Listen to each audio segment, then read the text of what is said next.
Good morning, Raptor freaks. Lexi Otts here, and it is Thursday, American Thanksgiving, and the Raptors have edged the Indiana Pacers by 1 point in a very crazy game last night. Entertaining, a lot of fun, competitive, a lot of lead changes, a lot of scoring, not a whole lot of defense, but defense in the right places for the Raptors. And yeah, that's why you win because you're the team who can kind of turn on defense here and there and the other team cannot at all. It's very interesting that it seems like there's different types of teams in this league. There's some teams that are like the Celtics that got both sides of the ball, and then there's some teams that are kind of like the Mavs and the Pacers that kind of have a lot of offense but no defense. And there's quite a few of these teams in the league. There's more than you think. And actually the Raptors, when they match up with these teams, they match up really well. Minnesota's another one that's kind of like that, although Minnesota's a better defensive team at this point. But we're getting wins against teams that are top teams. And is that mysterious? Is that weird? Because we're supposed to be mid or horrible, like people say. It's so crazy. Like, once again, like, don't overreact at every little thing. Like last night, we'll break this down intelligently and realistically about what happened because honestly, we were lucky as hell. We're so fucking lucky we won that game last night. I'm not gonna lie. We were so lucky. Holy crap. All right, I'm gonna get right in the comments, see what y'all want to talk about the wild action in the NBA last night, including our 1 point win over the Indiana Pacer last night. That was so cool. Wasn't it a fun game? It was fun, eh? Canadian Dana is first in this morning. Good morning, everyone. What a great win. Yeah, I feel like it was a good win. The joy on Scotty's face at the end of the game, high-fiving Siakam after getting the job done was fantastic. We saw some of the changes that we were asking for yesterday morning happen in the game. It does seem like somebody may be putting an ear to our channel. I don't know. Or maybe it's just common sense that's out there in the basketball world as far as different things like, can somebody step up and be the man? Can somebody care and like carry and say, I want to be the best player on the court tonight and dominate and take my team to victory? Well, Siakam remembered he could do that last night, and he did it.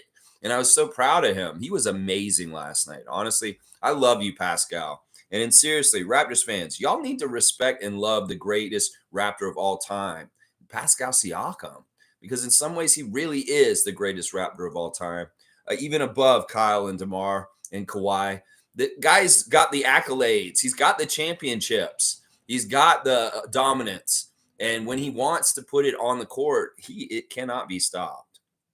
Man, I love you, Siakam. And honestly, the Raptors Nation needs to put more respect on his name no matter what. Even if this man is going to get traded this year, y'all need to give this man the respect he deserves as a G League champion, an NBA champion, a most improved player, a two-time All-NBA, an all-star, a guy who can absolutely do some things on the court like Michael Jordan used to right now in this era right now. And there's not a whole lot of guys that can do that in this day and age, what Siakam did last night. So, man, put respect on Siakam's name. That's right. Dana's saying, I will be at the game tomorrow. This is awesome. So Canadian Dana's coming to the game, the in-season tournament game we have tomorrow against the Chicago Bulls here in Toronto. The Bulls have been struggling a lot recently. I'll have the preview for the game tomorrow and all the pertinent information about injuries and referee stuff. First thing tomorrow morning, 9:15 start for the stream tomorrow morning, guys. So be ready. Dana, that's awesome. I hope you go there and you get loud for them. And we see the Raptors' first ever in-season tournament victory. That would be awesome. That's a milestone. That's something that we still want to see in these last two in-season tournament games against Chicago and Brooklyn is the Raptors break history for their team, their franchise history. We want to get an in-season tournament win because it will be the first one in our history. It means something. And there'll be many, many more to come because I'm pretty sure this tournament's successful and they're going to continue to do this. So we might as well start our history, Raptors, in collecting wins in the in-season tournament tomorrow. That's right. I'm all about that. Dana, you get loud and do it right like I would. Defense every single time the Bulls have the ball, as loud as you can. And maybe you'll get your section going too. We love you, Dana. And let's go Canada. That's right. Trevor J's here. Commissioner Trevor J with the Trevor J Cup. Here it is, the beautiful Trevor J Cup. And you see the red light is on. The Marquise Noel 24 victory. Turn on the red light. Police Roxanne light is on. Turn on the red light. That's right. You guys got a beam. I've got a Marquise Noel victory red light behind me. You can barely see it, just a little bit of red right there. Yeah. So here's the Commissioner's Cup from Trevor J. He sent it to me, and we have people. They're getting closer to getting the Commissioner's Cup as two teams have advanced to the knockout round, as far as Indiana Pacers, Edmond, Race Mode Daily, and the Los Angeles Lakers. Kenrick, Chronic Art James, represented by the Lakers. So one of you two are closer to this trophy than anybody else so far. We need 6 more of the people on the list to join you as the 8 going to Vegas. And yeah, we'll see who gets the Trevor J. Commissioner's Cup for the in-season tournament contest on the Raptor Street channel. That's right. Someone going to win this. That's right. All right, let's keep going. Trevor Jace saying, good morning, Raptors family, and happy Thanksgiving from me and my family from our first vacation home in Fort Lauderdale. I have 30 of my family members today to celebrate. That's amazing. I love that. You're doing American Thanksgiving straight up, Trevor J, down there, and you've got 30 family members with you down at Fort Lauderdale. That's a beautiful thing, Trevor J. Happy Thanksgiving to you and yours. And you know what? I know y'all will do this because your words of wisdom every time. But yeah, practice that gratitude, that thankfulness, and really enjoy yourselves and eat some good food, watch some football, and just enjoy yourself, Trevor J. All the best to the Trevor J family from the Raptor Freak family for sure on Thanksgiving. Trevor J saying, what a game. Last night, Pascal was unstoppable. 36-10. Scotty, 20-12. Big game from Malachi. The bench showed up. All right, let's do my 3 stars of the game since Trevor brought it up. My first star of the game is obviously Siakam. Yeah, he was electric.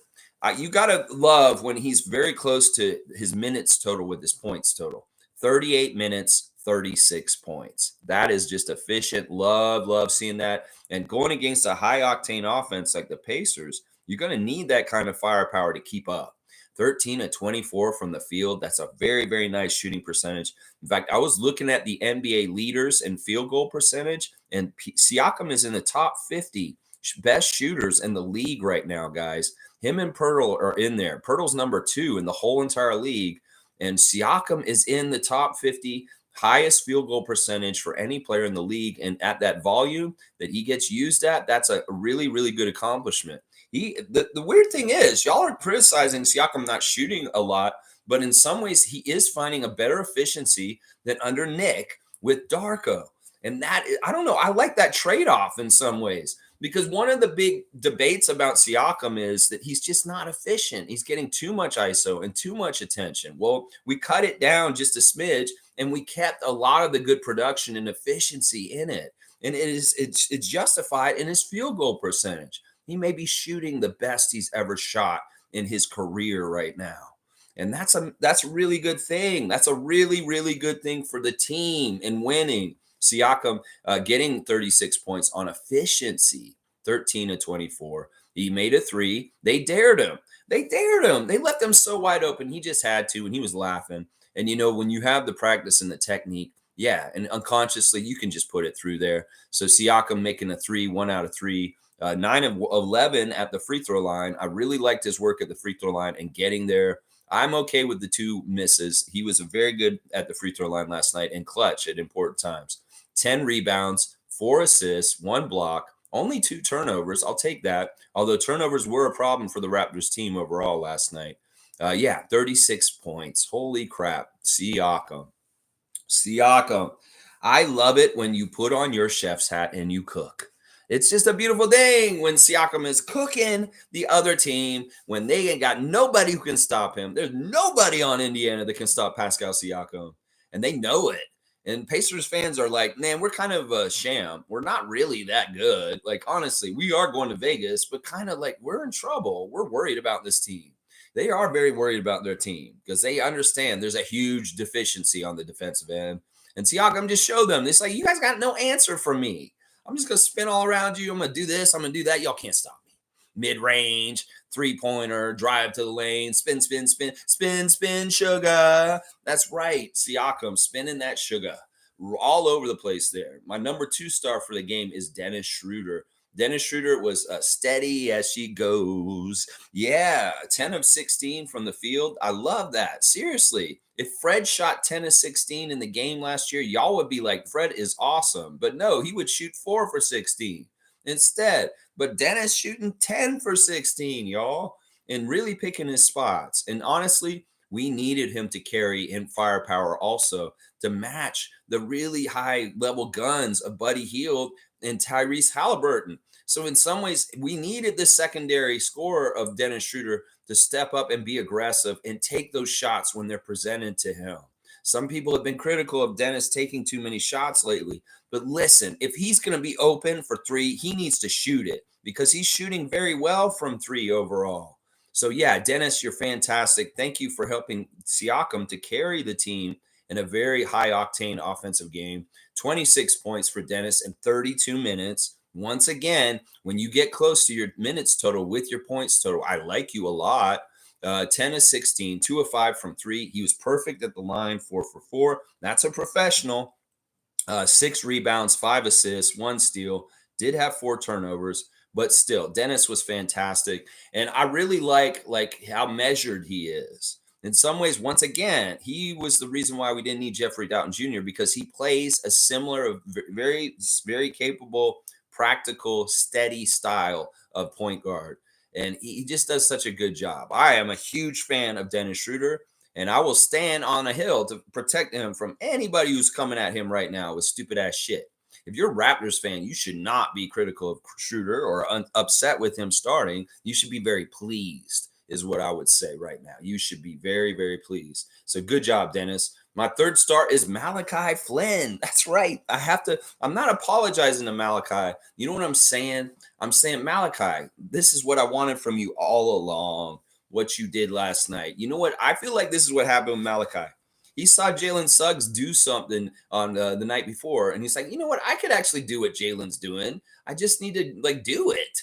Yeah, that's what it's been the whole time, Malachi. You could have done this the whole fucking time. I really do believe this because you're that badass as a scorer. It's just you fucking don't. I don't understand why you don't. It's like Jalen Suggs inspired you or something because you came out of like a ball of thunder and came into the game and scored right away, making a big impact. In fact, you had 8 points in your first 3 minutes of play. And I was like, whoa, points per minute scoring, Malachi. 8 points in 3 minutes. I'll take it. That's the stuff I'm loving. He made his first 3 shots, including a 3. And I was like, okay, yeah, he's serious about his NBA career. I wasn't sure if he was, but apparently he still is serious about his NBA career. So yeah, Malachi, thank you. And you know what? You see what happens. You get rewarded with late game minutes. You get depended on for important defensive stuff at the end of the game. You do successful things. You get a bigger role. That's what we've been trying to tell you this whole time, Malachi. You need to just wake up and just be the man. Just do it, dude. You have the skills. Go do it. 6 of 8 from the field, 2 for 3 from 3. 14 points in 20 minutes. That's not bad. He did have to play longer at the end just to help out. 4 rebounds, 2 assists, 1 block, only 1 turnover, a -4. Malachi Flynn, you got my third star, and you got some respect from me today. Just because you finally did it, man. You showed up. That's what I want. Can you do this every night? Because there are point guards that do what you did last night every single night. Every single night, consistently do that. Exactly what you did. They come in and they give some pep to the step and get some scoring, and they try and get other guys involved. You know, Cole Anthony's a good example of this. You just did a Cole Anthony game, and that's what Cole Anthony does every night, though, guy. So you should be able to do that every night too, Malachi. I'm going to start expecting more from you since you showed us what you can do. So start doing it more consistently, and then I'll feel better about you being our backup point guard because you actually played like a backup point guard last night. So yeah, thank you, Malachi. And he got the chain. Malachi got the chain last night, and rightfully so. You know, he said a couple of things that were very interesting and in that little clip, Darko, when he gave him the chain. He said, Malachi talked the talk this morning, and then he walked the walk in the game. That made me start thinking about something. when they do these video time sessions with the team after a game, like Orlando the other night, and they talk about everything, maybe Malachi as a leader on the team stepped up and he said something like, he's like, y'all, we need to be more like Jalen Suggs. We need to be more initiative and take more of our destiny in our own hands and go out there and force our imprint our will on the game. In fact, I've heard Thad Young say this to the Raptors players before games in the prep out in the back when they do the little huddle and they do a little bow their heads and stuff. I've heard Thad say specifically to the Raptors main players, y'all go out there and print your will on the game. These vets on the team understand that some of our best players on this team are a little bit easygoing and maybe a little passive in a way that we don't need them to be. And I know from the inside, guys like Otto and Garrett and Thad and Dennis are pushing our guys and telling them, look, y'all can just go take it. You are immensely talented, Scotty. You are an incredible scorer, Siakam. OG, you have all kinds of gifts. Precious, you could do whatever you want on this court. That's what these old head vets have been telling these young guys all along, like Fred before, that y'all can just go take shit. Go take shit. Like Malachi did last night, like Jalen Suggs did the night before. That's what it is in the NBA. It's who wants it more. And you got to come and derive the feelings inside of you. How much do you want it? And will you go get it? Because that's what we want more from you guys. I want y'all to want it bad and to go get it, is what I'm talking about. So Malachi apparently talked about that at shoot around or something earlier in the day. And apparently Darko said, well, Malachi talked the talk and he walked that walk in the game last night. Good job, Malachi. I'm proud of you. Fourth star of the game is Scotty Barnes. Scotty Barnes always flirting around with triple-double or something. 7 of 17. Now, Scott has started badly in the last two games. He was horrible for most of the Orlando game. And then last night, he started really kind of tough. And I'm going to say this right now. Zazu, shut the fuck up about wanting Scotty to be the point guard. Do you see how much he turns the ball over when he is in charge of directing the ball? He's making passes to people that look cool, but they're not ready for them. And part of being a point guard is recognizing when your guy is ready to get the pass or having some sort of connection with them. Scott is passing blindly to dudes. And that's why people like Precious aren't ready for passes. These guys are not going to be ready at every single second to get a pass at any moment. And maybe they should with Scott on the court, but he needs to temper this. And, in some ways, he's spontaneously just launching balls at people on the court, and they're not ready. And this happened again last night. And that's why he shouldn't be the point guard right there, is because he doesn't understand when guys are ready to get the pass. He's just launching them at them, just thinking, oh, they're ready. But they're not. They're bouncing off their hands. They're not even seeing it. And it's like, Scott, you're not connecting with them. It may be with your eyes. It may be with this. You need to be in connection with these guys.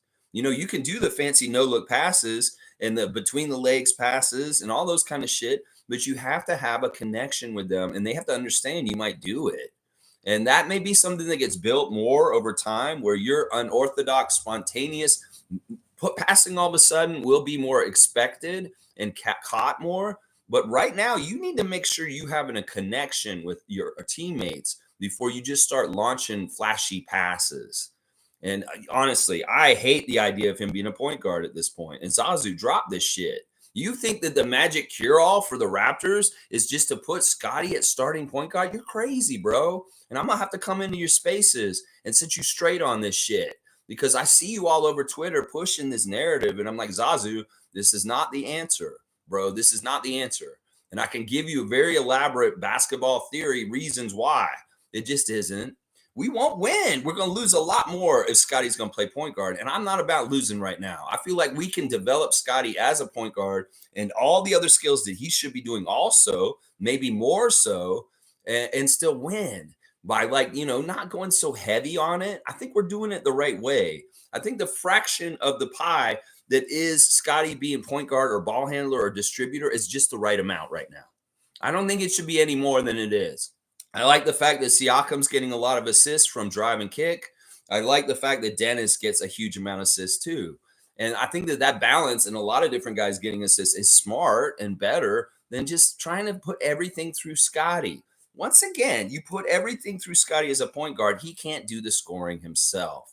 And he may be our highest percentage best shooter on our team besides Pirtle and Pascal. As far as like down low, he's going to shoot 60%, 70%, and outside he's going to shoot 30 to 40%. You tell me where he should be. You tell me by field goal percentage, Zazu. Yeah, there you go. All right, so let me talk about the good stuff about Scott last night.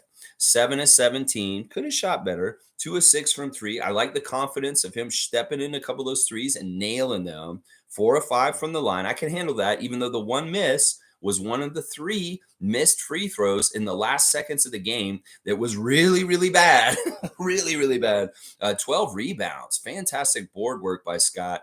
In fact, we saw him get a board, offensive rebound in a slam that was really emphatic and awesome. I really, really love offensive rebounding, Scott. And the way you're going in there and seeking the ball off the board is very Rodman-esque. It's just like all the greatest basketball players in the world from the past, like Charles Barkley, Karl Malone, Hakeem Olajuwon, Dennis Rodman. You're going in there and seeking rebounds and taking them like a man among everybody else. And I want you to continue doing this. This is a huge strength in your game. And if you're the point guard, you're not really going to do that as much. So I'm like, once again, Zazu, you like the way Scotty rebounds and hits the offensive boards? Well, he can't be the point guard and do that. He's got to get back. In fact, this was part of the problem last night. Indiana getting quick, easy points when people weren't back properly. In particular, Scotty and Malachi not doing a good job off of made free throw. Like, really, they made a free throw. We made a free throw, and they put it out of bounds, and they still managed to throw it in and beat us down the court for a fast break layup past our guys. That's really, really bad. Y'all need to do better, youngsters, Scotty and Malachi, on defensive transition off of made free throw. That's really bad. 4 assists, 4 steals, 3 turnovers. That's minus 10 and 20 points for Scotty. Scotty, look, he wasn't perfect yesterday, but he was mostly good. And I like a lot of what he saw, and he was very much contributing to us making this the win happen at the end. Very much with defense, rebounding, being a big factor, and you know that dunk, that play was so beautiful. And honestly, the game yesterday taught us that Darko's an amazing coach. Everybody's talking shit about Darko this, Darko that. We won that game last night partly because Darko coached really, really well against Rick Carlisle, one of the best coaches in the league. Don't get it twisted. In some ways, Rick Carlisle owns Nick Nurse recently. Whenever he coaches against Nick Nurse, he beats his ass. So it's like Darko just beating Nick Nurse's guy who always beats Nick Nurse. So that's fantastic. And I think that Darko was really smart, and that, you know, a really smart, intelligent thing that you see that Darko did is the play call of Scotty and Pascal with the misdirection with Scotty's dunk. That was totally planned by the coach and laid out by them. And it's basically run Siakam, because he's been killing everybody right around that pick. And they're all going to follow Siakam because of what he's been doing. And Scott instead turns and has an open lane to run right at the basket and jam it down. That is the coach's play and draw up. And that is the brilliance of Coach Darko right there. That I can point to and say that's a play that Darko drew up, and it was executed perfectly. It was brilliant, and it was absolutely the best thing to do at that moment. Wow. I have more and more confidence in our coach, hanging with a high octane offense like the Pacers and beating them at their own game. That's not an easy accomplishment, y'all. Seriously, Tyrese Halliburton and Buddy Hield, you saw how they shoot threes. Holy crap, you saw how they shoot threes. And we did. We hung with them. Give some big respect to our coach in that game last night. It was fantastic. My fifth star of the game is OG. And OG's getting a lot of consideration for the work done on Halliburton. That was a really tough task. Halliburton is playing as one of the most efficient point guards in the league right now, with his assist-to-turnover ratio is absolutely immaculate. He's scoring at a very high rate and shooting very, very well also. So we needed the plumbing company to show up, and mixed results. That it's not that the Pacers didn't score. Those two guys went crazy. 33 points for Halliburton, 12 of 22, 5 of 10 from 3, 16 assists. Holy crap. That's a monster line from him. You see how important Halliburton is to everything about the Pacers right now. So putting a cap on him, just a little bit of an annoyance, somebody just kind of slow him down, and he still does a game like that. Yeah, OG was doing a good job on him. He was. And it wasn't perfect, but he did slow him down enough for us to get this win last night. OG's offense was He was 5 of 12. I think the finger's still not totally healed because his shooting's not exactly right. 1 of 4 from 3, 2 of 2 from the line. I like that. 4 rebounds, 4 assists, 1 steal, -6 with 13 points. Not a huge offensive game from OG, but I really want to give him a lot of credit for work done on Halliburton specifically. Very, very important. So there's my 5 stars of the game. Siakam, Schroeder, Flynn, Barnes, and Anunoby. There you go. Those are my 5 stars. There's a couple other people I could talk about a little bit, like Jakob, and we will probably talk about him still. All right, let's keep going. Trevor's saying, man, Gary almost caused the game missing the free throws. Scott Foster handed out technical fouls like Halloween candies, and 2 of them going to Chris Paul and 1 to Steve Kerr. All right, there's a couple of things I want to talk about in his statement here. Yeah, Gary, holy crap, man. I don't know if you're doing a Nick Nurse to us this year. Are you submarining? You trying to make us lose on the down low? Is this why you're kind of slouching? Are you not are you hurt? I don't know what the fuck's going on. Usually if you're hurt with your plantar fasciitis in your foot, doesn't mean you miss free throws. So I'm really wondering what the fuck is wrong with Gary. He's shooting 56% at the free throw line, and he's really an 85% free throw shooter normally. And he's shooting really, really badly. In fact, those 2 missed clutch free throws at the end of the game were absolutely horrendous.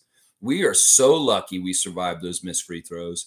And Gary, holy crap, man, you got to do better. That's really, really bad. In some ways, I'm like, look, if this guy's not going to hit shots or even hit free throws, we can't have him in the game in clutch times at the end of the game. In some ways, I want to count on you, bro. But something's wrong. It's like I thought it was like your body's hurt still. You may be still kind of hurt on the down low. That may be part of it. But there's something mental wrong with you right now because the free throw misses is mental. I'm trying to figure out what the hell's wrong with Gary Trent Jr. right now. And something is wrong. He would never miss 2 free throws in a row at a crucial time like that in the past. He's got something mentally bugging him. There's definitely something mentally bugging him. Thank God that Buddy Hield did not hit that 3.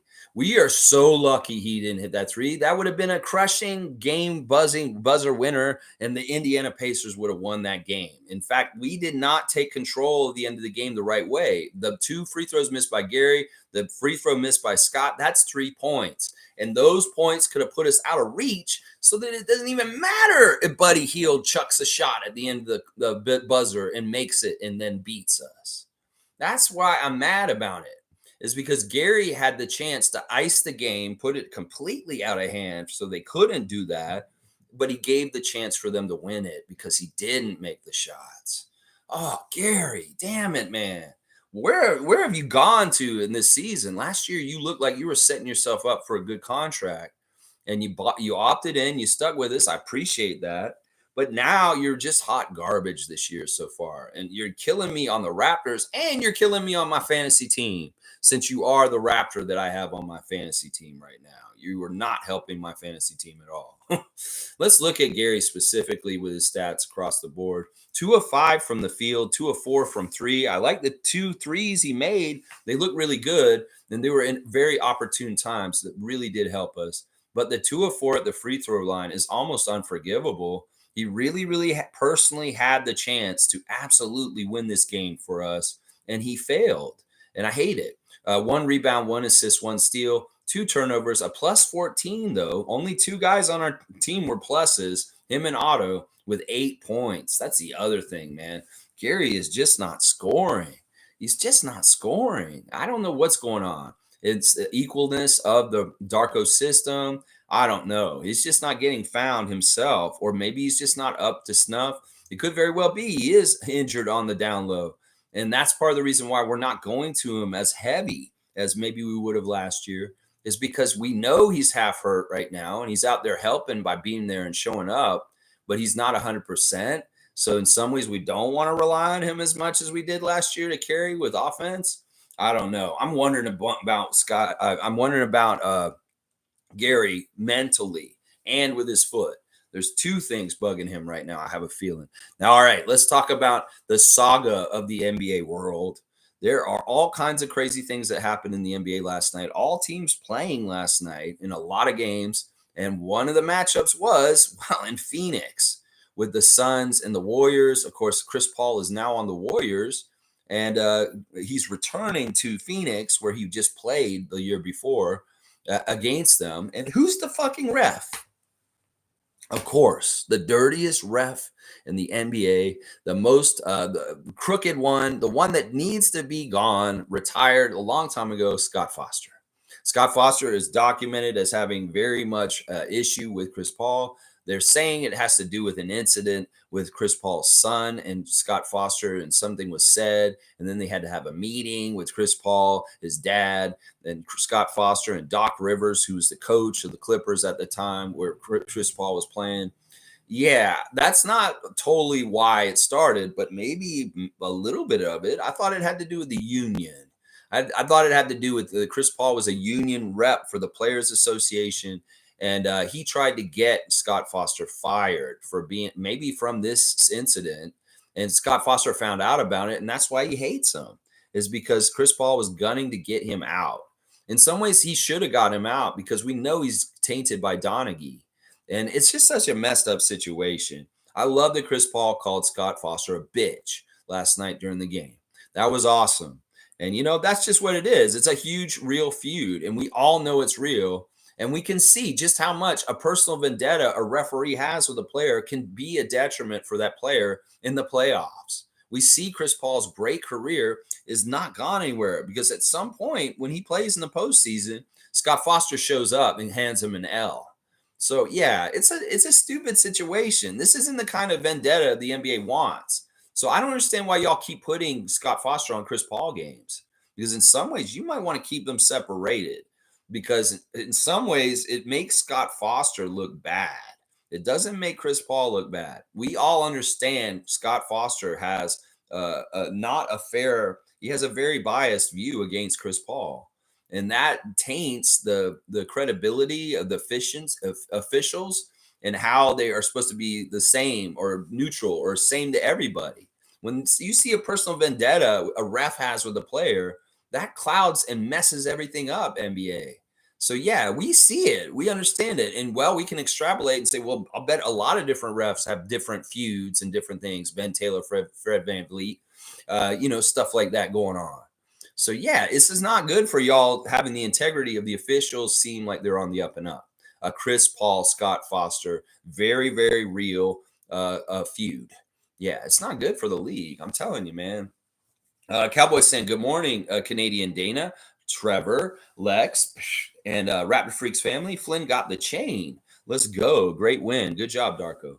Yeah, the chain's going to, Siakam obviously was the best player in the game last night. And Siakam people will be like, he should get the chain. Well, you have all these chains then. You'd have all the chains. No, Malachi got the chain last night, and rightfully so. He was a spark plug at a time where we needed to get going, and he really, you know what he did basically.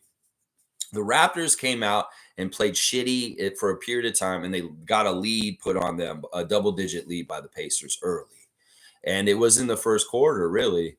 And then Malachi came in, and he kind of went off with his offensive burst, and that offensive burst closed that gap, that 10 double-digit gap that Indiana had early. And then we stuck with them, and it was really a horse race where both teams were kind of jumping above each other with all the lead changes and ties. So really, Malachi jump-started us with the gap of the lead that Indiana built early and closed it for us. So good job, Malachi, killing the lead for the Pacers last night. That's a big part of what he did. Let's see. Trevor J saying, today we celebrate each family, friends, neighbors. So whatever you do, celebrate with love. Yeah, you got to remember, Trevor, you're in the United States and y'all have the day off. We're back at work. We're at school. We're doing our regular stuff because it's not a holiday in Canada. So you enjoy American Thanksgiving. We did Thanksgiving in October. You know that. But I am thankful for the Raptor Freak family, this channel, and the Toronto Raptors in general. because I love the Raptors and watching games like last night. Holy crap. Trevor J, you have a fantastic day. Watch some football. I'm sure you will. Trevor J saying good morning to Canadian Cowboy. Cowboy saying, yes, sir, Trevor. He's saying celebrate with love and peace every day. Let's talk about peace and love and a bridge and an incident yesterday, real quick. This is how you can tell people are manipulative. They take a situation and they want to make it into more than what it is. This incident that happened at the bridge at the border yesterday. You know what happened? They wanted to say it was terrorism.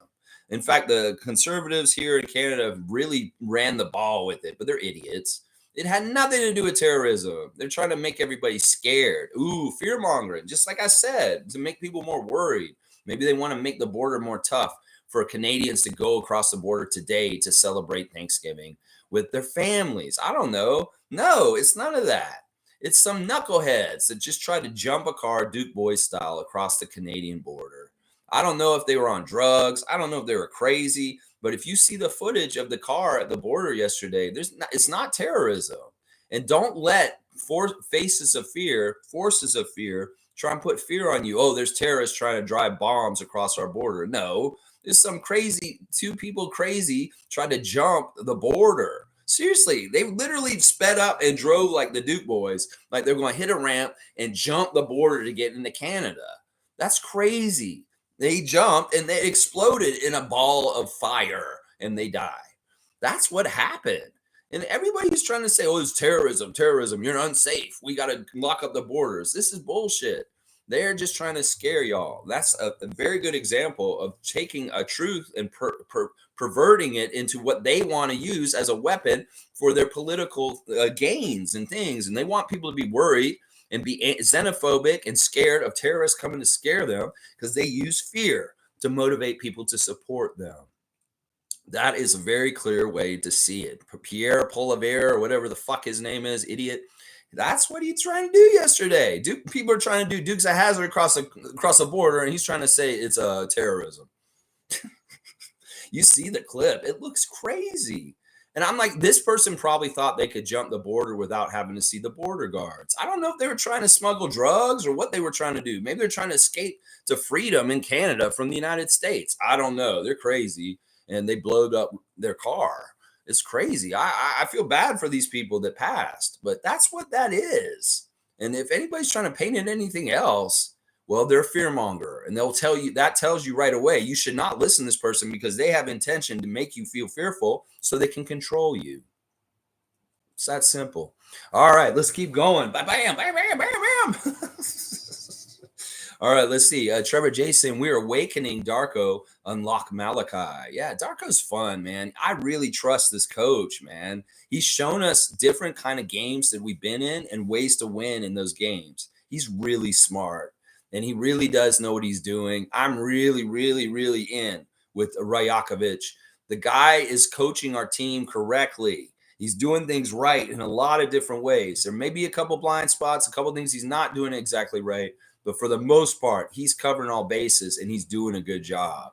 So anybody who's out there talking about Darko this, Darko that, you need to look at our record, first of all, and understand how hard our schedule's been, and understand that this guy's a rookie coach, and understand that this guy has been only around our team for like 4 months. And he's kicking ass. Let's just put it that way. He's kicking ass. Cowboys saying family is not an important thing. It's everything, 100%. Let's grow Raptor Freaks family. Smash the like button, everyone. There you go. Happy American Thanksgiving and happy Family Day for everybody. That's right. Darko is on fire. That's right. Raptors win. Let's keep this streak going for here with a win, win, win. Well, you got to beat the Bulls tomorrow. Beat the Bulls in Toronto. The Bulls are not very good right now, so we do need to beat them. Chris is here. Good to see Chris, MSJ. I knew Flynn had to outperform McConnell in this one. Called it, and he hit the hang pulls. Laugh out loud. No one wants Pascal traded today. Yeah. If you do, you're crazy. Absolutely crazy. And everybody who thinks that Scott and Pascal can't coexist, more and more evidence to the contrary being presented by the team and the way they play, and just how much they may actually really fit each other very well because of the way they play off each other more and more. Two-man game. A lot of the voices that want to break that up are the ones that were scared about the possibilities of McGrady and Carter. 20 years ago. So that's what I'm saying. Y'all, we learn things from our history in Raptors history. And the McGrady Carter stuff from around 2000 sounds a lot like the Siakam Barnes bullshit y'all are saying right now, that these guys can't coexist on the same team. They can't be on the same team. Well, we know that McGrady and Carter could have coexisted on the same team. And in fact, they could have won maybe championships. We have no idea. We will never know because an NBA narrative came around and said, no, they can't be on the same team. So why do we want to do this to our own team? Like, they pulled McGrady apart from Carter 20 years ago. Why the fuck do we want to do that now? These guys obviously can play together. So people should be like, I very much endorse Siakam playing next to Barnes because it's a great pairing. And you know what? It's only bullshit that tells you that they can't be on the same team. It's bullshit people from other teams that are scared that these guys are going to be so fucking good they're going to destroy their team every time they play them. Do you guys not understand that? It doesn't have to be Siakam versus Barnes. It's Siakam and Barnes versus everybody on the other team, is what I'm saying, y'all. Come on now. Yeah, it's funny. I saw Malachi talking to TJ before the game, before a shoot around, and they're very good friends. Like they were kind of palling around, slapping each other on the shoulder and stuff. So it's an interesting matchup. And yes, he should dominate TJ McConnell. Yes, he should. He should go right around him. I love some of the trick shots that Malachi was doing in the lane. That one in particular, when floated up over the defender and made it. That was a really, really high difficulty shot that he made. And he was hooping last night. He definitely was. The hang pulls, huh? The hang pulls. Yeah, nobody wants Pascal traded. Cowboys saying, have fun at the game, Dana. Darko's making bull burgers for dinner tomorrow. 7:30 is dinner. Don't be late. The cowboy in the skillet. He's going to get it out and kill it. He's going to cook up some bull burgers for the team. And when Chicago shows up, we will not let a little girl come and sit next to Nabati. Yeah, woo! That's right. The Cowboy in the Skillet, #1 on the Cowboy charts in Nashville. All right, let's see. Where am I? I jumped ahead. Let me find the Cowboy in the Skillet. We're going to go out there and kill it. We're going to get our first in-season tournament win. Yes, I'd like to be there, like Dana will be there, and see them win with my friend. That's a lazy rhyme, Lex. Come on now. All right, let's keep going. All right, let's see. MSJ, good morning from Cowboy. Callie's here. Callie Mayer, good to see you. What a game. Heart-stopping, fingernail biting, hair pulling, foot stomping, cussing, and cheering. Kudos to Pascal and Malachi. Happy for them both. Yeah. Callie's stress meter was probably in full effect. Very much right up until the very last second stress meter. Yeah, I was feeling it too, Callie. I didn't want to get too sure of myself. I was like, in some ways, I know some people were saying in our Facebook chat last night in the middle of the game, we're going to win this one. And I was like, man, I hope you're right, but I'm not going to be so confident. And in fact, right up until the very last second expired on the clock, I was not confident about winning that one. When you got guys like Halliburton and Heald on the other side, they just have such amazing firepower and skill with range. You cannot feel comfortable with any kind of lead, let alone just a 2-point lead or a 1-point lead. Oh, no, you don't feel comfortable.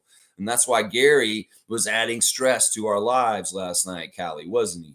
Oh, man, if you just iced those free throws, Callie would have been like, shoo, we're going to win. But no, we had to wait and see Buddy Hield miss a shot at the very end. And that very well could have gone in, and the NBA would be celebrating a Buddy Hield buzzer beater win for the Indiana Pacers all over their highlights. It'd be very, very different.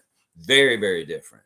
So, yeah, Callie, I know you had that high stress meter last night. Yeah, but it paid off.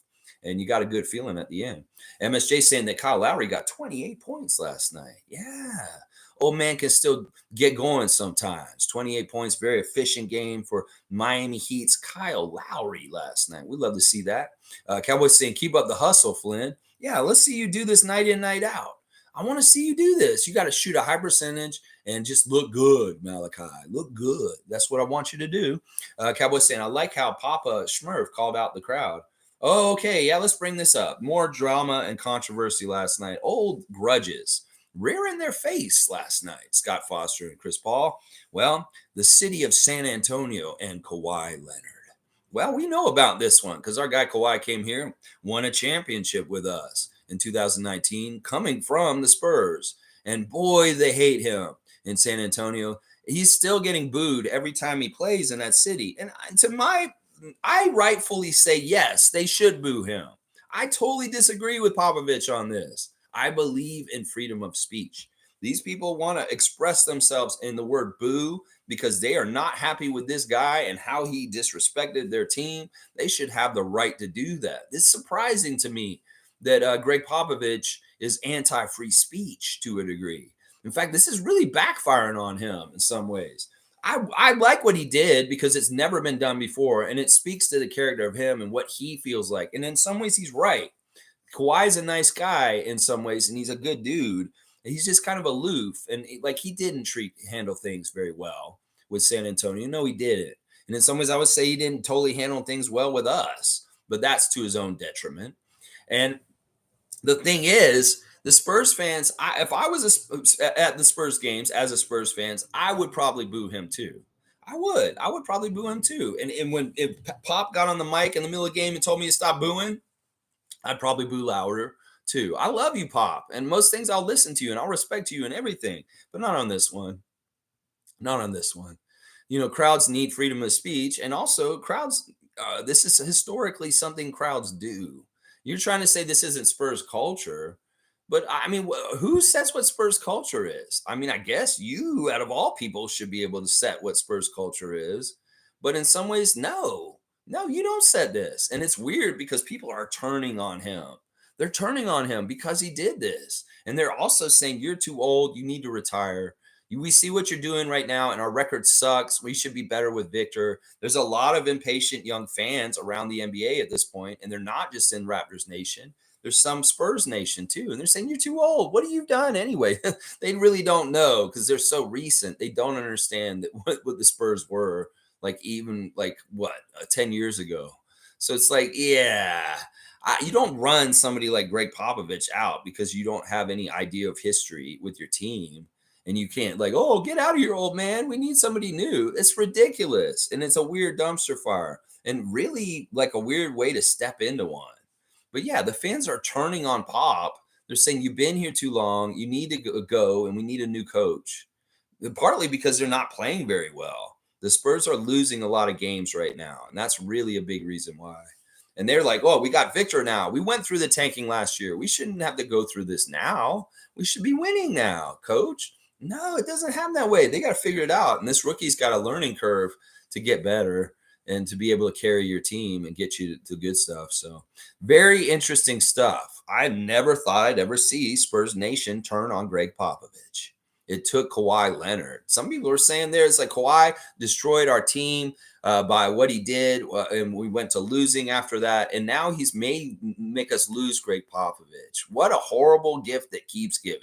Kawhi Leonard to the San Antonio fan base. Wow. And it's weird because Popovich, after the game, went into a press conference and they asked him, why did you get on the mic and tell the fans not to boo Kawhi? He said, I already said why. I did that. I said it because, he said, and it's not Spurs culture. And he said, we don't do this. And then he said, well, but seriously, why did you tell them? And he said this to the reporter. He said, don't poke the bear. So he's an ornery old guy right now. And he's at odds with his own fan nation, which is so bizarre to me. And it's all because of Kawhi. Amazing. So crazy. Chris is saying at Cowboy, hope you have a good day, bro. I'm out changing outside. I'm out changing outside home lighting today. Okay. All right, Chris. Be safe. Chris is saying at Cali Mayor, one of the better games for sure. And it's why real fans stay. Fans after the Magic Nightmare. This team is in flux, and you got to ride the coaster this year. That's right. And some nights it's going to be like that. That's why if you can't handle this, go on. Just not pay attention this year. It's going to be ups and downs. And boy, are those downs and those ups. Woo! Yeah, it's just how it's got to be. It's just how it's got to be this year. And in some ways, I enjoy it. It's kind of like fun. if you have lowered expectations in certain ways than what we have had for since the championship, is really we expect to be like the top in the East. And right now we can't really expect to be top in the East right now. So in some ways it's like let's just get wins and see where we end up. And we could end up being kind of high up in the East still, if not at the top. We won't be at the top, but we could be around fourth or fifth or sixth if we really get our shit together and do things right. So we'll have to see. Let's keep going. G saying happy for Flynn. The team loves him. When the ball turns through Pascal and Scotty, good things happen. Kudos to Dennis for facilitating as well. You know, people are critical of Dennis being too selfish and not taking shots, but he was very much looking for those other guys. And, you know, you see near the end of the game when it's time to go home, Dennis gives that ball to Scotty to go ahead and run things. I mean, these are the happy mediums that y'all need. Listen, Dennis is a safety net. Scotty is walking on a wire like somebody at the circus with no net when he is the ball handler.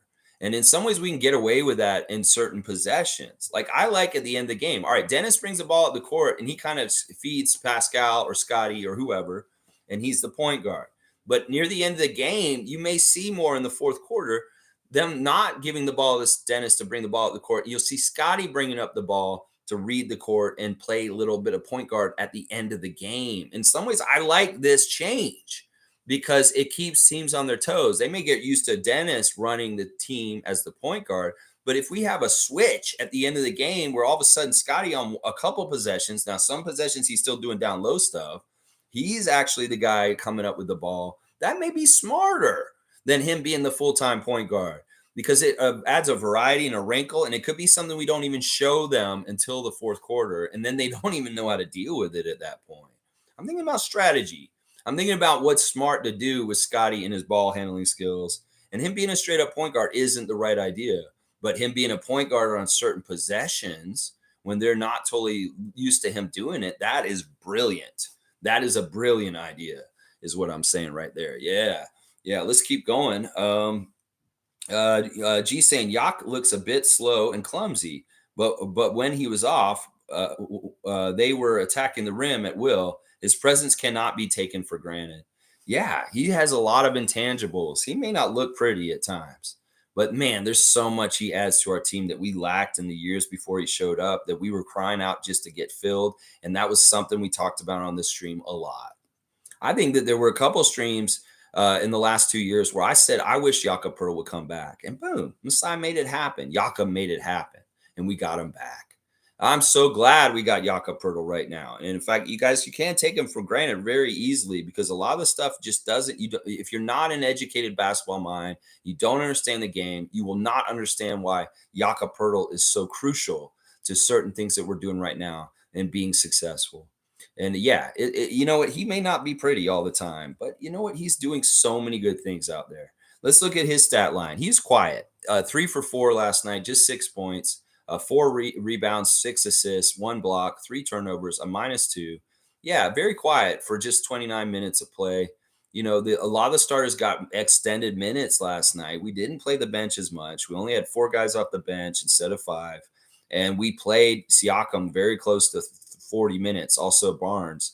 So in some ways, Pirtle, he was, you know, there's a couple of things we did. We were doing defensive substitutions at the end of the game with him and Gary. He'd come in for rebounding purposes and defensive purposes, and Gary would come in when we'd have the ball on offense for him to be able to shoot. You know, there's a lot that Jakob's doing that's really smart. And the other thing about Jakob is he has a very, very high IQ about what to go do. I really love how gritty he is on the offensive boards right now.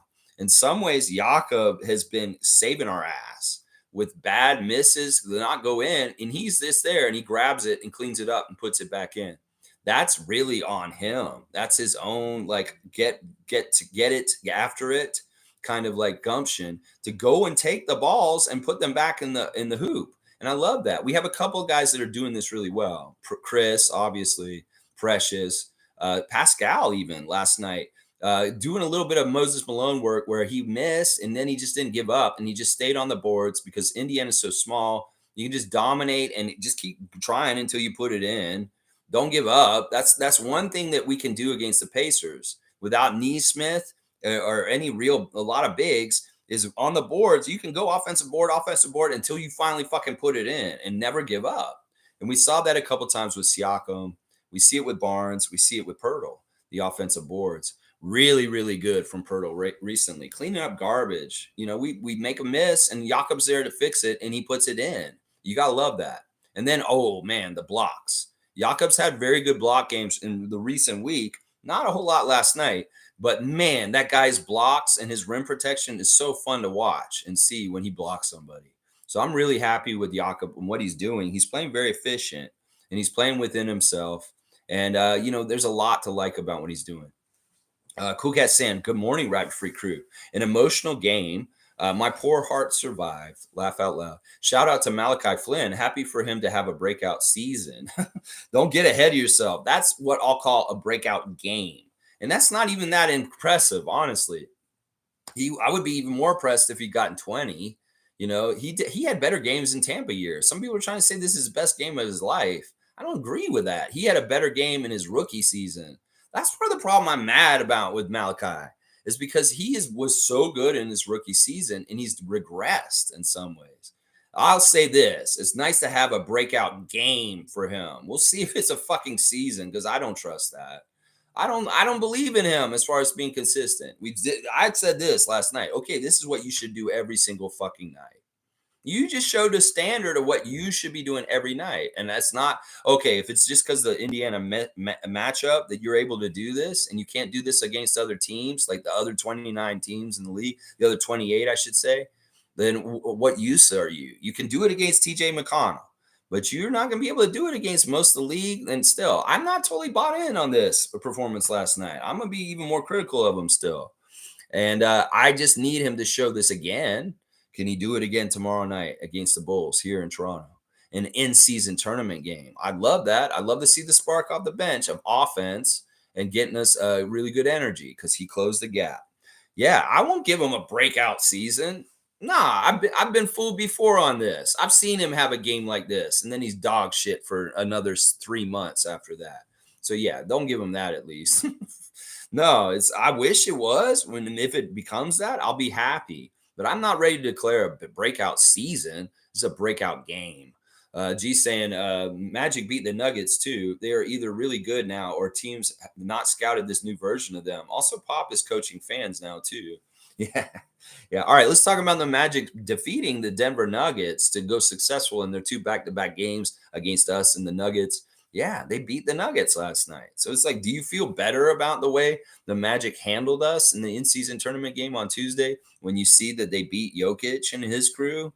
Yeah, I mean, Orlando's a lot better than people think. You can't keep thinking teams are just who they were 2 years ago and oh man, the Magic are so bad. The Raptors must be so horrible if they let a team like the Magic beat them like that. No, the Magic are good. And they're ranked as one of the best defenses in the league right now. And that's a huge key to why they're good.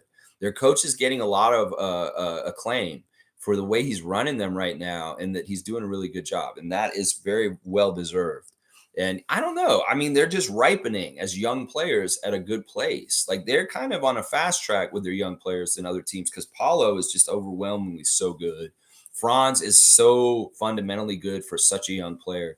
So even though they're a young core like Thunder or other teams like that, they actually have really good fundamental good players that are more ready than some of the youngsters, and they know how to do stuff. They just got to figure out how to win more consistently, and they're going to be very good. Yeah.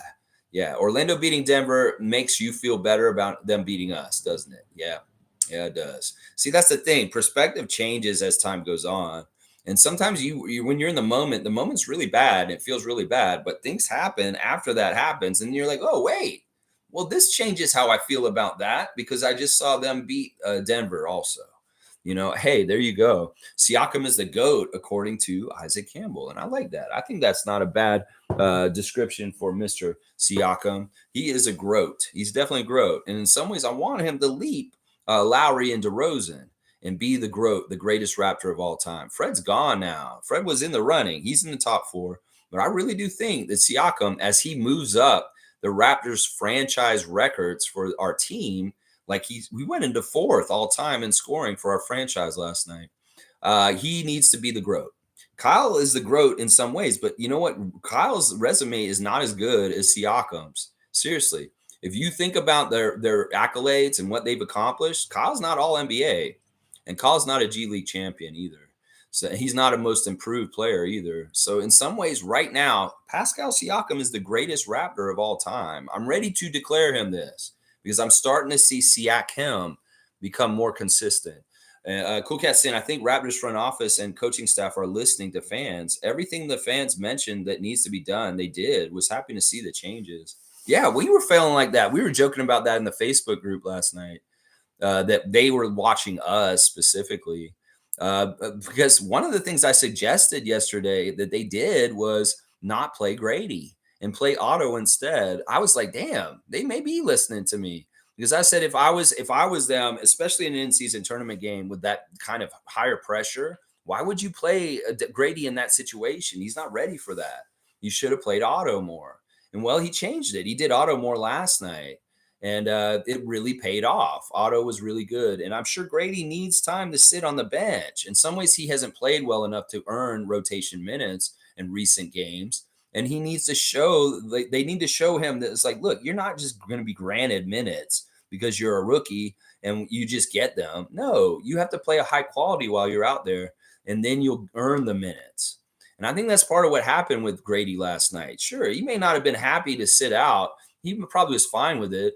But in some ways, he's in Indiana, and there's a lot of people from Kansas that come to that game that probably want to see him, and he did not get to play. But you know what? Listen, he got to sit there and watch his team win against a very tough opponent with a high octane offense by 1 point, and that's great team building.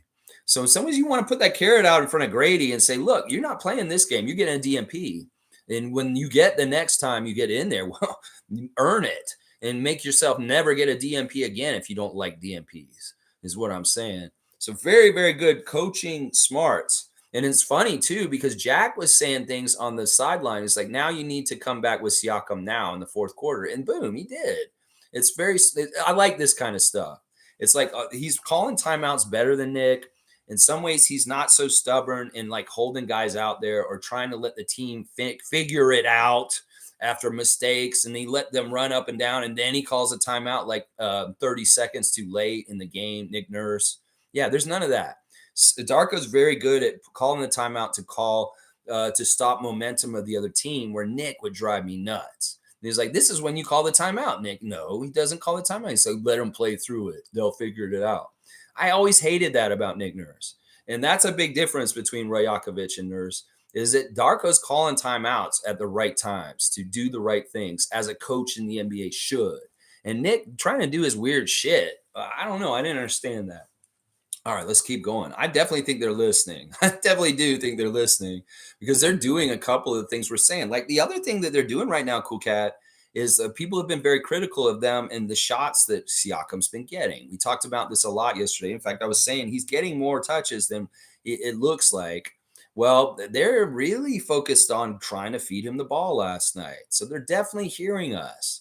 And they're definitely being like, wow, this is a hive mind. The fans are a hive mind. They have all kinds of ideas. Sure, we'll disregard the toxic idiots that don't know what they're talking about. But there are learned basketball people in Raptors Nation that may have good ideas that we can mine. Why wouldn't we try and get them? It could very well be also that just smart minds think the same way. And there's assistant coaches that were thinking of these ideas also at the same time. Who knows? Maybe Evo's watching us. I don't know. It could be one of the assistant coaches does actually have the duty to watch our stream in the morning.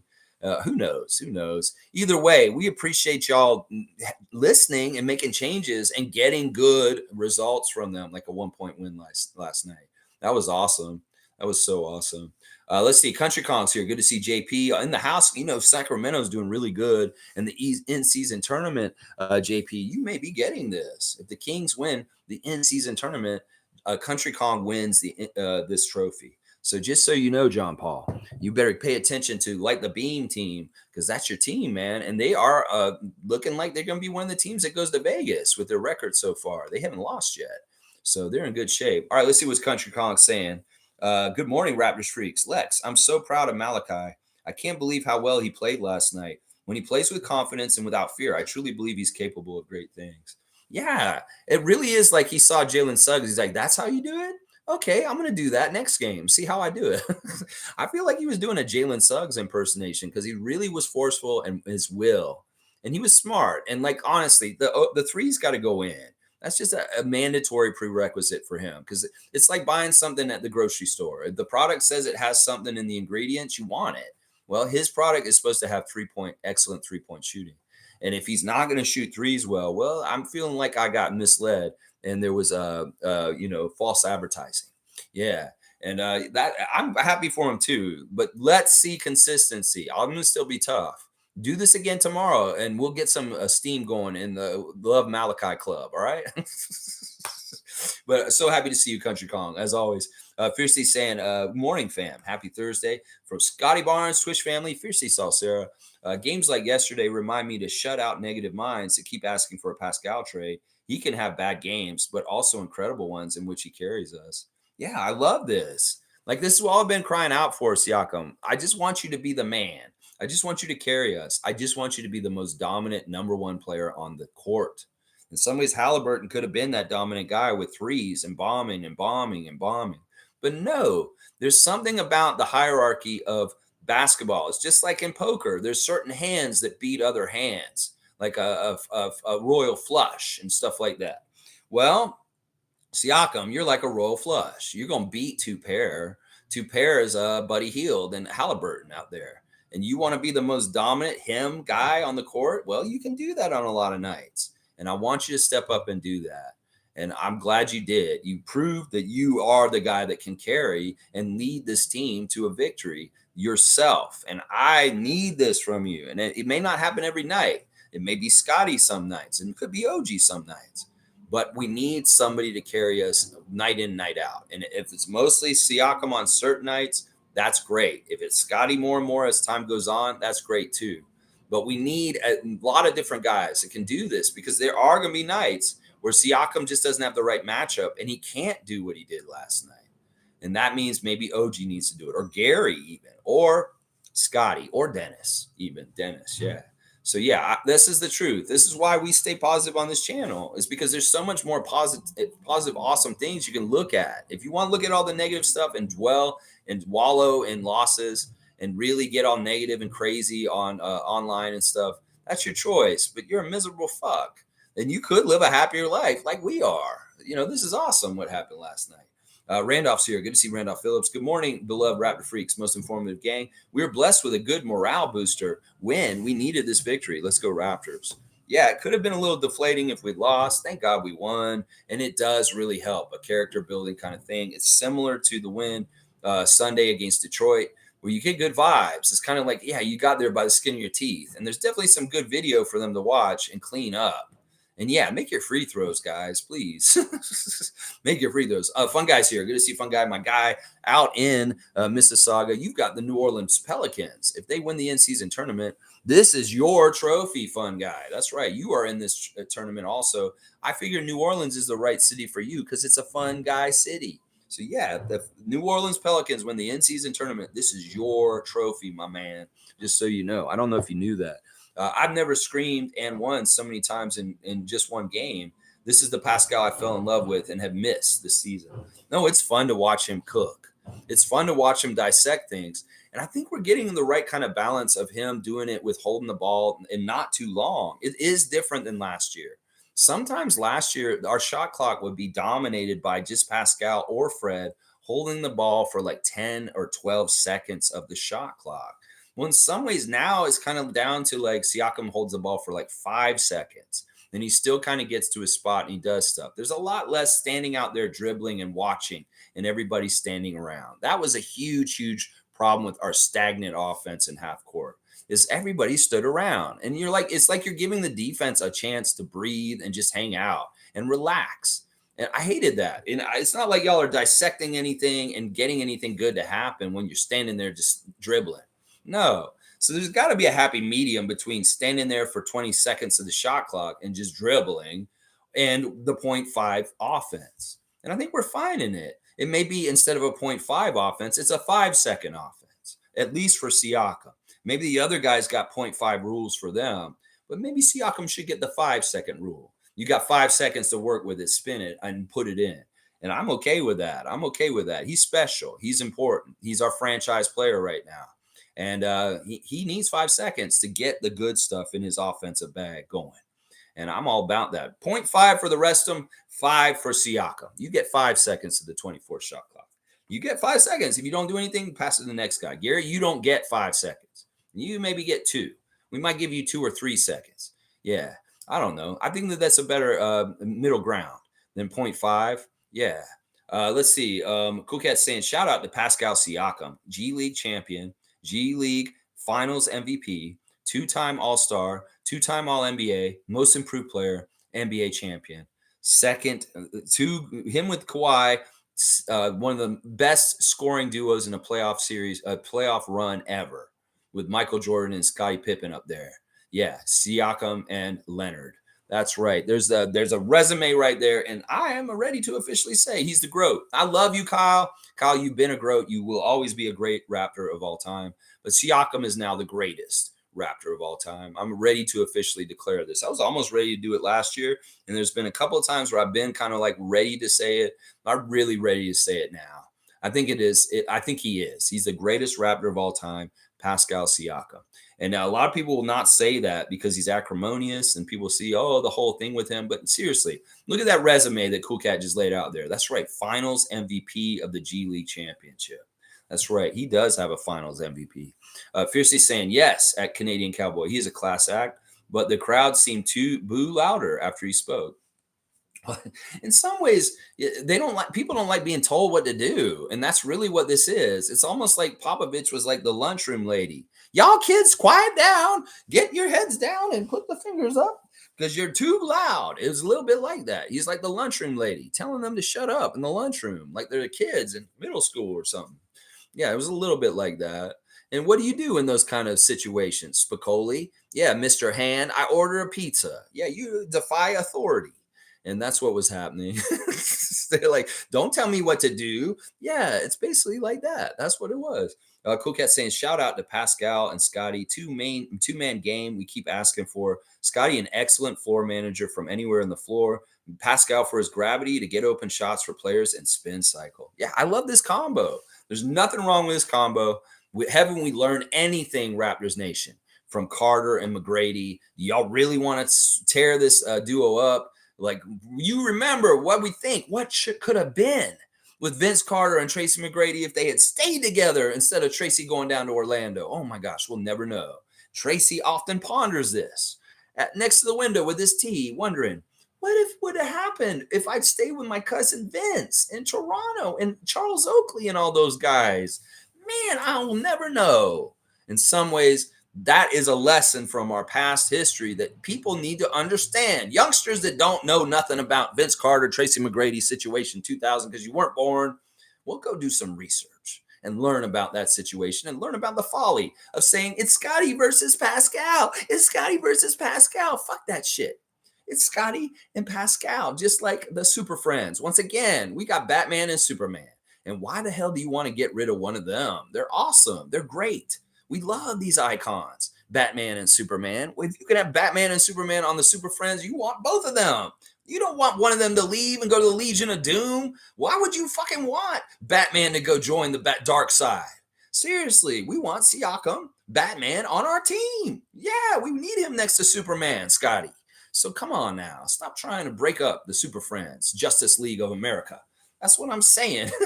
Justice League. That's right. MSJ saying, bro, Lowry is the greatest of all time.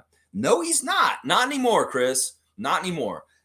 Everything that Lowry has, Siakam has. Maybe Lowry has more All-Stars, but no, Siakam has more accolades than he does. And I'm officially saying Siakam's the greatest Raptor of all time. I'm saying it. Y'all can have whatever opinion are. There's jackasses that think Vince Carter is the greatest Raptor of all time. There's jackasses that think Kawhi Leonard is. That's usually an American person. But no, the greatest Raptor of all time is officially Pascal Siakam. I'm officially ready to say that right now. I was already trending towards doing that. In fact, with Fred on the team, it was kind of a two-man race. It's like, who's going to be the next greatest Raptor of all time? It's either going to be Fred or Pascal. And it depends on what these different guys do. Well, Fred took the bag and went to Houston, so he's out of the running. So Siakam's kind of just on his own now. DeRozan's in the consideration. In fact, I put DeRozan in the top 5 greatest Raptors of all time. Kyle will always be in the top 5 also, but I'm saying Pascal is now number 1 in my book. That's just in my book. And I'm going by resume. I'm going by all kinds of stuff. And he also still has time on this team, as long as he's on it, to continue his resume with the Raptors. So there's still promise of him growing his resume and reasons for why too. I mean, you can have your own opinion. I officially am saying the greatest Raptor of all time is now Siakam. That's right. Cool Cat saying Thanksgiving blessings to our U.S. neighbors. That's right. And let's keep in mind what this holiday should be about. And it should be about family, like you guys are saying, gratitude, feeling gratefulness for things in your life, expressing those things that you're thankful for. In fact, I think that's the most important thing about the dinner is it's not the food, it's not the people being there. It's take the time to go around the table and have each person express something that they're grateful for, that they're thankful for. That's what this holiday is about. This holiday is built on some fucked up, crazy ass genocide. And in some ways, it should not be celebrated. It's kind of like a dark, kind of gross thing. Well, let's turn it into something that's good. Let's take all the bad shit out of it and forget about it. And let's go forward. If you want, listen, it's good to reconcile and do things with indigenous peoples on this day and make things better, sure. But in some ways, this is a family holiday, and this is about practicing gratefulness and thankfulness. And that's what it should be all about. Right there. Right there. Fiercely Salsera saying happy Thanksgiving to Trevor. And Monique is here. The super fan, the greatest. Monique Lawrence is in the building. Yes. All right, let's see. Good morning, Raptor Freak family. What a game. Stars of the game, Pascal, Malachi, Dennis, OG, and the bench. All right. Monique has brought up the bench. So let me go look at their output and what we were seeing out there. Anybody I didn't talk about yet? Chris Boucher, 10 minutes, 6 points. I like the 6 minutes, 6 points in 10 minutes. That's not bad. That's pretty good production. 1 of 3 from the field, 4 for 4 at the line. I love that he was perfect at the line. Those free throws really mattered last night. It was a 1-point game. So everybody who did well at the line, I'm very happy with you. People that weren't so good, he only got 1 rebound and he had 2 fouls. He was a +6 though. So he was one of the 3 pluses on our team. Not bad. And not a whole lot of minutes for Chris. Just kind of a quick jump in. Otto was in there early. He came in off the bench first. 11 minutes, 1 for 1. He hit 1 3 in the corner. That was a nice play design. 4 rebounds, +14 with 3 points. Just not a whole lot of data to go off of here. He was solid. He was fine. He's capable. If he's left open, he will hit the 3. And that may be something that we just need him out there for. In some ways, if you think about it, if any of the guys are left over on the outside, who do you have the most faith in making a 3-point shot? Otto Porter Jr. should be one of the top 3 guys that you have faith in because he just has the body of work. He has the mechanics. He has the muscle memory. He has the whole time that he's been doing this in the NBA for like over 10 years. So I really love Otto being out there because we need more reliable shooting. Otto Porter is definitely reliable shooting and much more reliable than the youngsters. So, yeah, I like Otto getting out there first off the bench, and they're listening to us, obviously, because this is a way better development. And as I said, maybe over the course of the year, as we get near to the end of the year, Otto may have more and more minutes in part of our rotation. Gary was tough, 25 minutes. I already talked about him. And then Malachi, fantastic stuff, one of the stars. So not a lot of bench play because we really went a small rotation and heavy on the starters for this game to win it last night. There's nothing wrong with that. In fact, I'm proud of these guys. They could have been really exhausted and showed a poor effort at the end of the game and been dogs and lost this game right at the end because of the travel from Orlando to Indiana, because of how hard the game was against Orlando and how much of a track meet this one was. No excuses. They did really well. The stamina and the hard work of Siakam in the offseason really helps to carry in this. And in some ways, it's like, what? You're going to make me play, what, under 40 minutes? Well, Nick Nurse would have had me out here for 45. This is a cakewalk. I have no problem with this. This is easy for Siakam. Yeah, you don't even run me to the ground. You're not even close, Darko. Because this guy last year, he really ran me to the ground, made me look tired at the end of games. I cannot look tired with you because you're playing me under 40 minutes, and most of the time you're playing me under 35 minutes. So there you go. I love it. There you go. You're not tired. You can finish the game, play better. I love it. I love it. I love it. I love it. I love it. All right, let's keep going. Cowboys saying, good morning, Fiercey. At least he tried. Cowboys saying, Monique in the house. Good morning. Good morning, Monique. Fiercely saying, is it me or Darko is giving more minutes to Pascal? The point 0.5 offense, I don't see it, but I don't mind because of the turnovers. We're struggling with them. And we kind of said yesterday the point 0.5 offense was introduced to the Raptors to try and break old bad habits from last year of stagnating the offense by holding on to the ball too long. In some ways, it was just an idea to kind of try and break that kind of habit kind of stuff. And it's been effective. The ball movement of our team is way better. We're one of the best teams in the league for assists, which is a huge turnaround from being one of the worst teams in assists last year. So it's worked. Now, in some ways, that hard line is saying 0.5 seconds, you can only hold that long. Well, that was only necessary to garner the interaction and the movement. And in some ways, it's started and it's the catalyst to get it going has gotten. So he can relax being a tightwad on the 0.5 rule. I think that really is what it is. And now it's kind of like he's fine tuning and figuring out, well, how much time do I need to give Siakam to let him cook? Let it. How Siakam, you're a chef. You put on your chef's hat and you go in the kitchen. I want to know how long you need to cook that for to be able to make that really spicy dish. And like, well, for this one, I'm going to need at least 3 seconds, maybe 5. You know what? You get it because you're such a magnifique chef. Everything tastes so good, and with the way you spin plates out of the kitchen like that. Yeah, it's like that. It's like that. He's like, okay, we trust this chef. We're gonna give him a little more time to cook, and I'm all about that. I'm all about that. It's smart. It's very smart. Let's see. Country Kong saying the Pacers average 50 points off per game off the bench, and the Raptors average 30, but our bench outscored them 30-20. And Malachi led the way. Shout out to Darko for always believing in him and picking him up out of the nursery. Oh, goo goo gaga, little nursery baby. Yeah, Eric Flynn. This is interesting because the bench stuff was really important for us in some ways. We needed production from our bench guys, and we got it looks like 31 points from our bench. Meanwhile, they only got 20. So that's a 11-point differential for the Raptors in bench scoring, and that is a big difference. Our bench scoring has not been that good, and they have had really good bench scoring. So this is a really good thing. I think this is more to do with our defense and our physicality, and we kind of were just dominating that game. It's weird. I'll go look at the team stats right now. We actually lost all the team stats, and somehow miraculously we won by 1 point. We really did. We got beat in everything last night. It's kind of crazy how we won, considering if you look at the team stats, you were like, that team won? What? They got more shots, one more shot on goal than us, 91-90. They shot 55%. We shot 53%. They made 2 more field goals than us, 50-48. They made 7 more 3-pointers than us and shot 46% from 3. That was crazy bad, and we still won. 41% for us. The real difference was the free throw line, us getting inside and getting hacked. This is definitely something that Jack was saying during the broadcast, that Indiana will put you on the line. They'll foul you. There's a lot of Achilles heels for Indiana, and we were playing into them to our advantage. And going the line was one of them. 25 for 30 at the line, 83% free throw shooting. That's fantastic. Now think about this, guys. Our free throw shooting has been like 60%, 70%. If we had not shot 83% at the line, we only won by 1 point.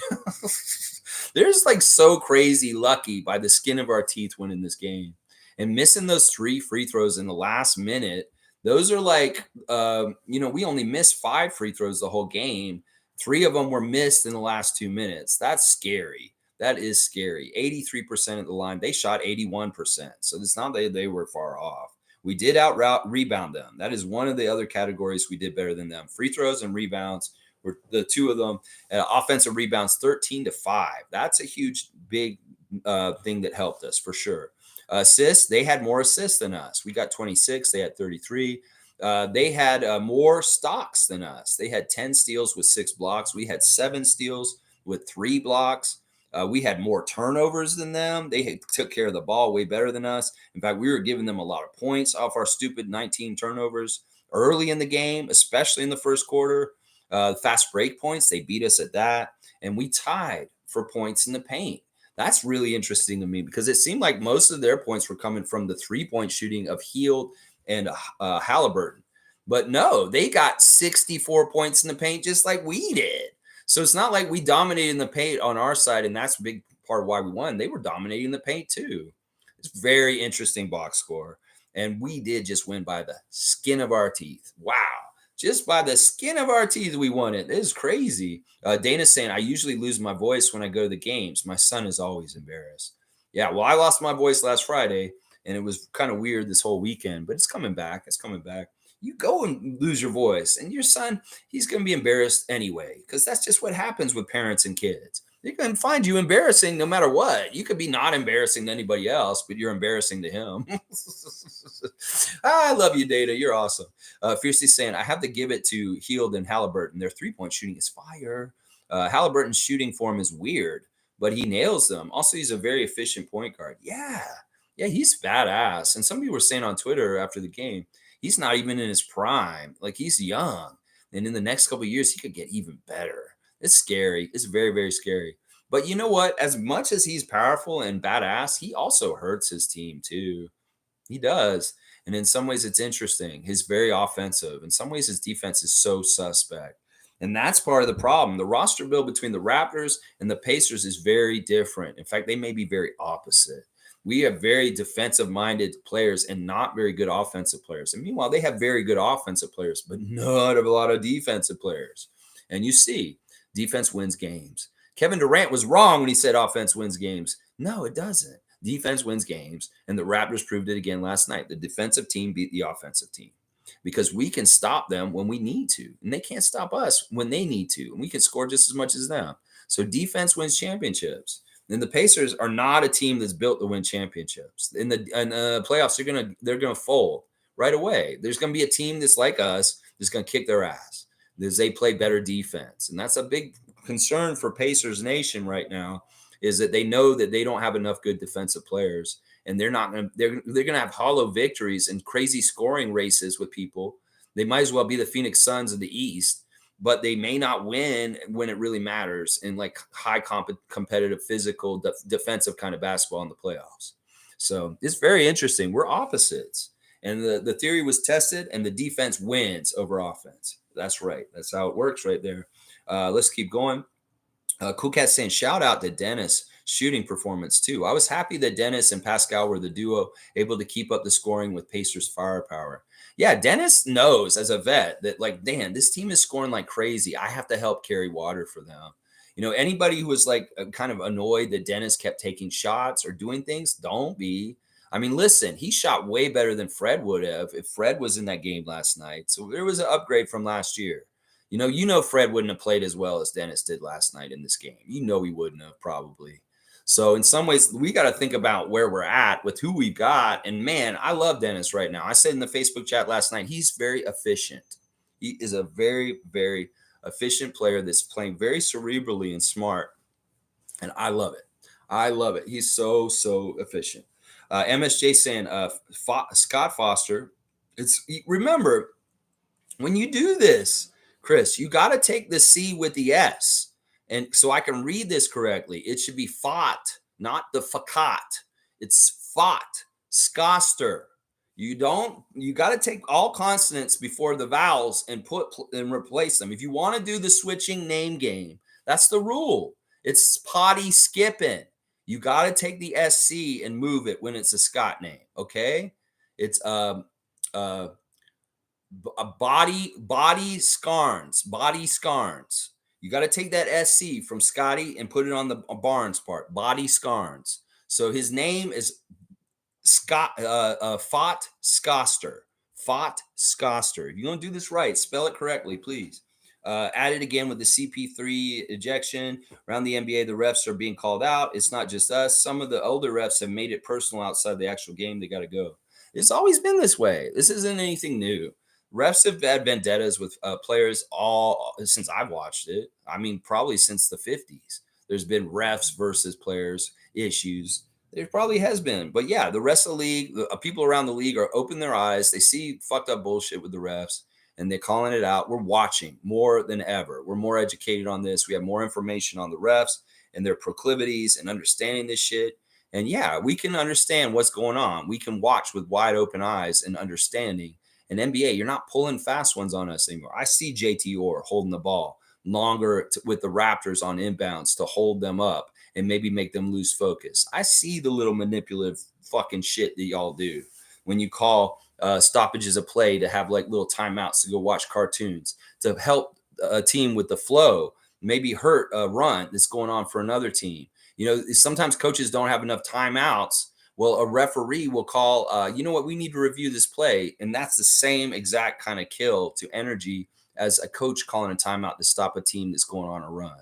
Sometimes the refs will help a team that doesn't have a timeout to stop a run by calling an official's review or something like that. We're on to y'all. We're watching what you're doing and we're figuring it out. Dennis is Cool Cat saying, Dennis, I'm happy that you took timely shots. You released those timely shots. That's right. And a lot of people are noticing that Dennis finishes near the basket better than Fred did last year. I have to compare them because honestly, there's a person that did this job last year and there's a person who's doing it now. And when Fred used to go in, he would not do very well near the basket. Dennis does way better in the lane, finishing in traffic with people around him. It's just a difference in the team, the two of them. It's just a difference. It's just the damn truth. And you know, Dennis, once again, he's not the same player he's been in the last couple of years. He's leveled up, and he's somebody that I love that he's taken on more of a responsibility like this. This is a new area for him. In some ways, he's never really been like. I'd say right now he's like maybe the third option on our team right now. Seriously, you got Pascal, you got Scotty, and then Dennis. Dennis is like our third option. Even OG is not getting as many shots as him. And some people would say, oh, that's wrong. I don't have a problem with it. OG gets the shots that he needs and he takes what he gets in some ways. In some ways, Dennis is more likely to be aggressive in doing this. I don't know if Dennis has ever been the third option on a team before. He's always been buried down to like maybe the fifth or sixth option, maybe even the seventh option on teams, depending on whether he comes off the bench.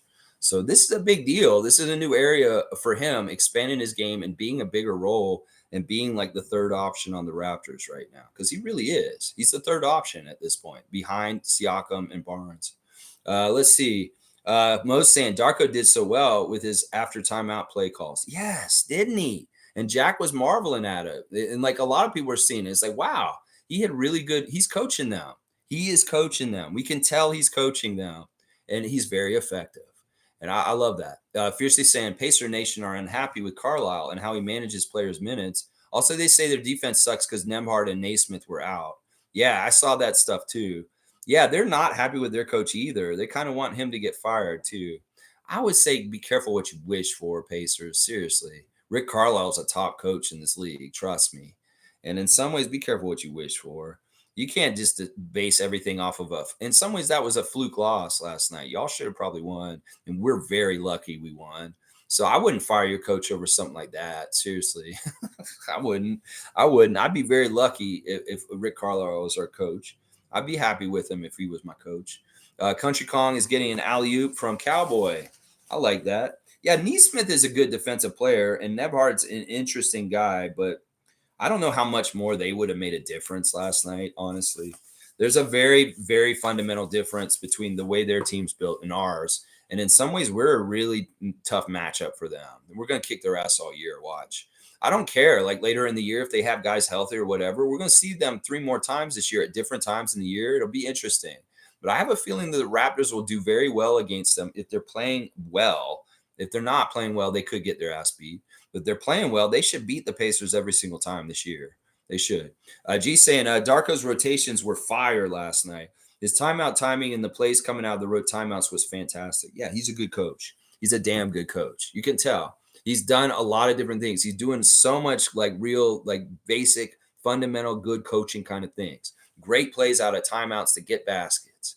Really smart substituting as far as like what you need to do in that managing at the end of the game as far as rebounding, or I need somebody out there for shots, switching Gary for Hurdle, stuff like that. Really, really good stuff. The idea that he left Malachi out there for important minutes near the end of the game as a reward for him playing well, that's fantastic coaching because you put that carrot in front of him and he earned it and you gave him the carrot. He knows now that if he can come in every game and be that good right off the bat and efficient, he may get a chance to get more important minutes near the end of the game. So, yeah, really, really good coaching job by Darko and his team of coaches last night. Very, very good job by all of them. Let's see. Yeah, Cowboys got him on blast. Mugarbe's here. Good to see Mugarbe Lennon. Good morning, Raptor Freaks. I told you the offense has to run through Pascal and Scotty. This point five shit don't work. Well, on some plays it might still work. It's just that once again, what I said earlier, Mugarbe, is they had to break old bad habits, and the best way to do it is overkill. And the point five offense idea coming into training camp really changed these guys from being any kind of like, I'm going to hold the ball and dribble, dribble, dribble. I'm going to move here, and nobody else is going to get involved, and I'm just going to take a shot. And that's the whole possession for the Raptors. We needed to change that from the team. So that is why they did it. And in some ways, it's done its job, and it does not have to be enforced so strictly at this point. Cool Cat saying, I would like to shout Coach Darko and his staff. They did a great job yesterday. Used his point five offense with the bench players and match hunting with core players. Great rotations, great subs, ball to Pascal. Yeah, that's it. It's a hybrid. We described this. Can we develop a hybrid between, maybe most of the team needs to do point five, but in special cases like Siakam or Barnes, they don't. They get an exemption because they've been shown to be surgeons and able to slice and dice and do very nice things, cooking. Yeah. G saying, I feel for Gary. Fans going after him hard. Not sure why his free throw percentage is down so bad. No, he practiced hard in the offseason. I don't know what's going on with him. I don't understand why he's in his head. I'm telling you, it's a mental thing. The free throws are indicative of a mental problem. We've seen Siakam improve with his free throws recently because you know what he's doing? He's taking his time. I love it. He's standing there and I'm like, he's really he's waiting, he's collecting himself, he's breathing. He does this little thing where he waves off the noise of the crowd. He kind of does a little wave motion when he's about to do it. And I know that's him kind of like, oh, shut up. Oh, shut up, because the crowd's going, ah, and he's like, oh, shut up, with his little hand on his right side, and then he sometimes used to wipe his face, and he's it really is a ritual. Your free throw shooting, and you have to do it, all of it. And Siakam's taking his time, and his free throw percentage is going up because he's doing that. That was something I said a couple weeks ago. It's like you're rushing your free throws, Siakam. Take your time and you'll start making them again. Well, Gary may need to do some mechanics on his free throw shooting and figure out where he's going wrong with it right now. I think it's in his delivery from what I'm seeing. He's weird right now. His body seems really contorted and kind of like not loose. He's very like rigid. And in some ways, he has a nice smooth release with his free throws that he's not doing.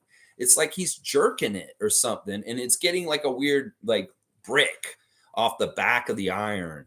Like I noticed, like he should be just smooth, like just swish, like he normally does. But there's something wrong with him. I don't know if like his feet, we know is plantar fasciitis. Is that causing him not to get the lift through his feet up through his body to make the free throw? Is it because there's something on his mind that's really troubling him where he can't concentrate and just put the ball through the hoop? It's crazy. Our best free throw shooter is Dennis. Dennis is an 85% free throw shooter.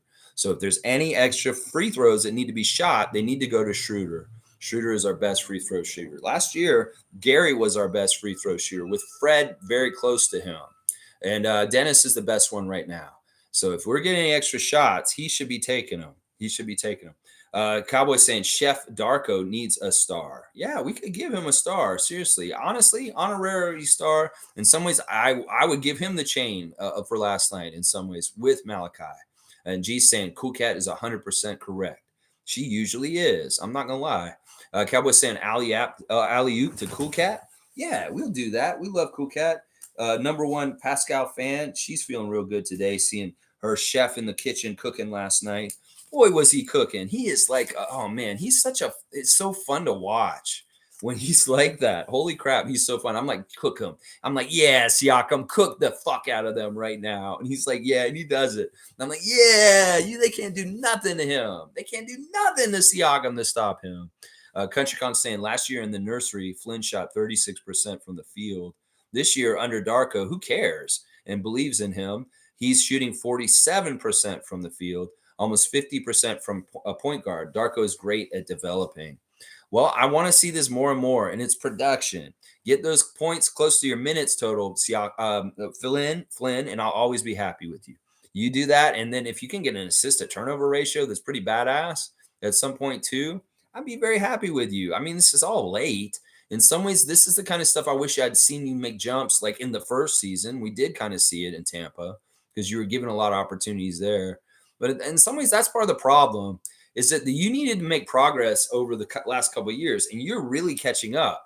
So in some ways, you need to make a huge leap to actually get to where you should be right now in your fourth year, Flynn.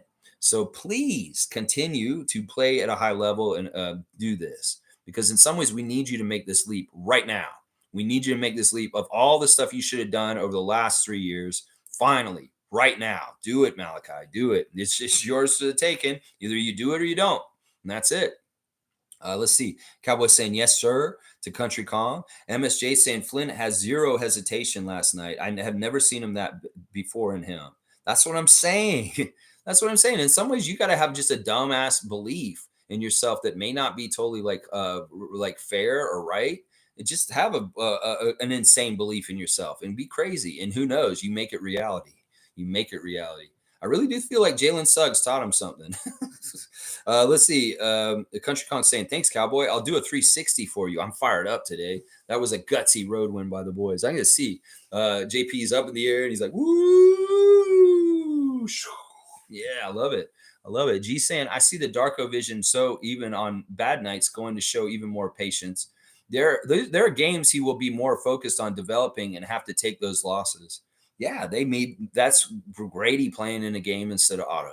That's really kind of where you can look at it. If you see Otto come in the game, well, we're trying to win and we're not worried about developing. If you see Grady come in the game, well, maybe we're more trying to develop him a little bit more. I think that it depends on the opponents. I did not agree with Grady playing in a lot of these high stakes games recently. I feel like you need to build it up to him. Give him some easier games like Detroit, and then you bring him in to play against teams like Boston and Philly. Even though he had his best game so far against the Sixers, in some ways, I'm like, save him for the slouch opponents and don't play him in the high, tough games like the in-season tournament game on Tuesday. That could have been a huge mistake that he made, Darko, that he played Grady instead of Otto on Tuesday. And that's what I'm saying. Let's look at the kind of game it is. And we'll amp him up and get him into more important games and tougher teams as the season goes on. But in the beginning, play him in cream puff games. And then in the tougher games where you need more vet know-how, play Otto instead. I think that that's a smart kind of difference. If you're going to make rotation choices night to night, different ones, maybe you give Grady the easier opponents. Like we were going to play, Brooklyn's coming up, Brooklyn or an in-season tournament, and then or Washington or Detroit. Now, if you're playing like Milwaukee or Philadelphia or Boston, maybe you're playing Otto Porter in those games. That kind of makes sense to me. Excuse me. Monique saying, here in Pascal praise Malachi was really nice post game. These guys love him. In fact, let me go do the Instagram stories real quick because there's a lot of that on there. First, we got Mr. New York City, Marquise Noel. He's got a turkey giveaway for today. It's Mike Tomlin's, I guess. Mike Tomlin or somebody Tomlin. I don't know if it's Mike Tomlin. But yeah, he's putting on blast a KSU turkey giveaway. I guess that's somebody Tomlin that's with Kansas State. Then he's playing video games last night. I don't know what Twitch you're on, Marquise, but if you're on Twitch and you want us to watch you on Twitch, we can. You just got to let us know what handle and where to watch you. But yeah, he's playing Call of Duty, it looks like, on the game. Marquise also put out a tweet last night about the Raptors game on Twitter saying that the Raptors were playing really good. He's impressed with what they're doing against Indiana. So he's showing team spirit in support of them online on social media. That's pretty cool. There's a picture of Marquise in his 905 jersey. They'll be back in action on Saturday, back in Mississauga. They've had a good couple days off. Hopefully they can kind of figure out what the hell's going on with their 0-6 record and come back and finally get a win. That would be badass if you guys could win this weekend, Marquise. And I hope you're fully healthy. That's another issue right now. Malachi on blast on Dennis Schroeder's Instagram, saying Malachi Flynn, swaggy, him with the chain. And then also he's got Jalen Green dunk on his on his Instagram stories right now. Dennis celebrating Jalen Green. I don't even know the connection between the two because I don't think they've ever played together. And I don't understand how they're friends. It could very well be that Dennis likes Jalen because Jalen's best friends with Scotty. I don't know. It's weird, but he's putting on blast this dunk that Jalen had last night and calling him the Dunkstronaut. So that's really just out of the blue. Interesting that Dennis is supporting Jalen Green of the Houston Rockets. Very, very strange. Let's see who else we got here. La la la la. Precious has got Malachi on blast. Also, he's calling him Himmy with his chain. Himmy. And then we see the jersey exchange after the game last night between the two Montreal guys, Ben Mathurin and Chris Boucher, doing the jersey exchange after the game. That's a beautiful thing to see. The two guys from Montreal, great Canadian players, doing the jersey exchange after the game. I love it. I love that kind of stuff. And then we saw Kayla Gray return to the TSN broadcast last night with Matt and Jack as the sideline reporter. We had been wondering where Kayla Gray was earlier this week. Well, they just have different ones. They're switching them in and out. It's like sometimes Sam Mitchell's in the with them, or Kia Nurse. And sometimes, Kayla Gray's there, or Nikki Reyes. But it was Kayla Gray back, and she was very thankful and grateful to be back and covering the Raptors on the sideline last night. So, and she also, I think she's listening to us, because she said, this is funny, on the broadcast last night, she said, I was at the interview after the game in Orlando, because we kind of questioned that on this channel. We're like, was that Kayla Gray, or where has she been? And I said, I think I heard her in the interview after the game in Orlando with Savannah interviewing Pascal. And she very much confirmed it on the broadcast last night. She said, yes, I was talking to Pascal after the game in Orlando last night. So I'm like, it was Kayla Gray's voice that I heard asking the questions. I think she might have said that just to clarify for us, because we were wondering that yesterday. It's weird. Very weird. You go, Kayla Gray, and I'm glad you're around still. We were a little worried about where you were. We were, seriously. Let's see. Raptors have a new Axe body spray or something coming out. Axe 3 Epic VIP things. They got a pregame shoot around, meet and greet, and postgame press conference. Press Pass, sponsored by Axe. You got to prove if you have what it takes to prove something. I don't know. There's some sort of contest. 3 Raptors games, 3 Epic VIP experiences. That sounds crazy. That sounds like a fun contest. We'll definitely have to check that out. So yeah, go get involved in the Axe Raptors contest that's going on. Looks like you get to go to 3 games and you get that VIP access. Kind of like what we did the other day, going to that pregame shoot around, and then like you get access to postgame press conference. That sounds fun. You get to sit in that room with Eric Kareen and Michael Grange and all those jabronis. Fun. I'll be asking them questions. I'll be in there like asking them questions before the players come in. It's like, Michael Grange, why are you such a fucking dumbass? I'll say stuff like that. It's like, yeah, I'll be asking them crazy questions in there. All right, let's keep going. Yeah, it's good. Raptors Instagram check. Cowboys saying anytime, brother. All right. And G saying they are full court pressing Scotty when he runs point and he passes it off at the top of the key, or sometimes forces a pass. Court vision is one part, but the crafty handle is extremely key. Yeah, I mean, in some ways, I don't trust him. Once again, I'm critical of Anunoby going off the dribble and trying to drive in. You saw it again last night. This is why I don't like OG getting the ball from outside the three-point line and trying to drive when the defender's on him. He's too slow. The defender gets in front of him, and he just he's going with his natural motion, and he hits him. It's an offensive charge every single time. That's not a well we want to keep going to try and get water out of. That's why I hate Anunoby with the ball in his hand trying to drive, because we see over and over again it doesn't add up to a basket. It adds up to either a turnover or just like a foul. So, yeah. In some ways, this is part of what we got to realize with Scott. There's a whole minefield of folly that he can fall into that's not good, because in some ways, he's not a fundamentally good point guard, guys. He's flashy. He's got a lot of skills. He's got a lot of traits that could make him a very good point guard, but he hasn't reined it in. He has a lot of issues with, like what I said earlier, making connections with his teammates to make sure they're ready for the pass. That pass the other day to Precious in the Orlando game, Precious should have been ready for. But that's the thing. Scott's got to kind of gauge. There's been passes he's tried to throw to Pirtle and Siakam in the post where he's not throwing it at the right time. These guys are not ready to catch it because they're fighting the guy behind them, and he's lobbing it to them. How the fuck are they supposed to catch it?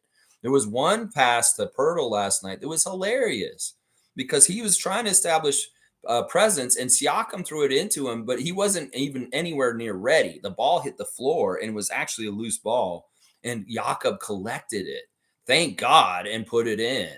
But he threw it way before Pirtle was in position. And that was so risky. You know the play I'm talking about. Pirtle was right underneath the basket, and Siakam threw it into him blindly. It's not like he even looked to see if he was ready. He was still fighting, he wasn't even looking. The ball hit the ground and was there for any of the people around there to take it.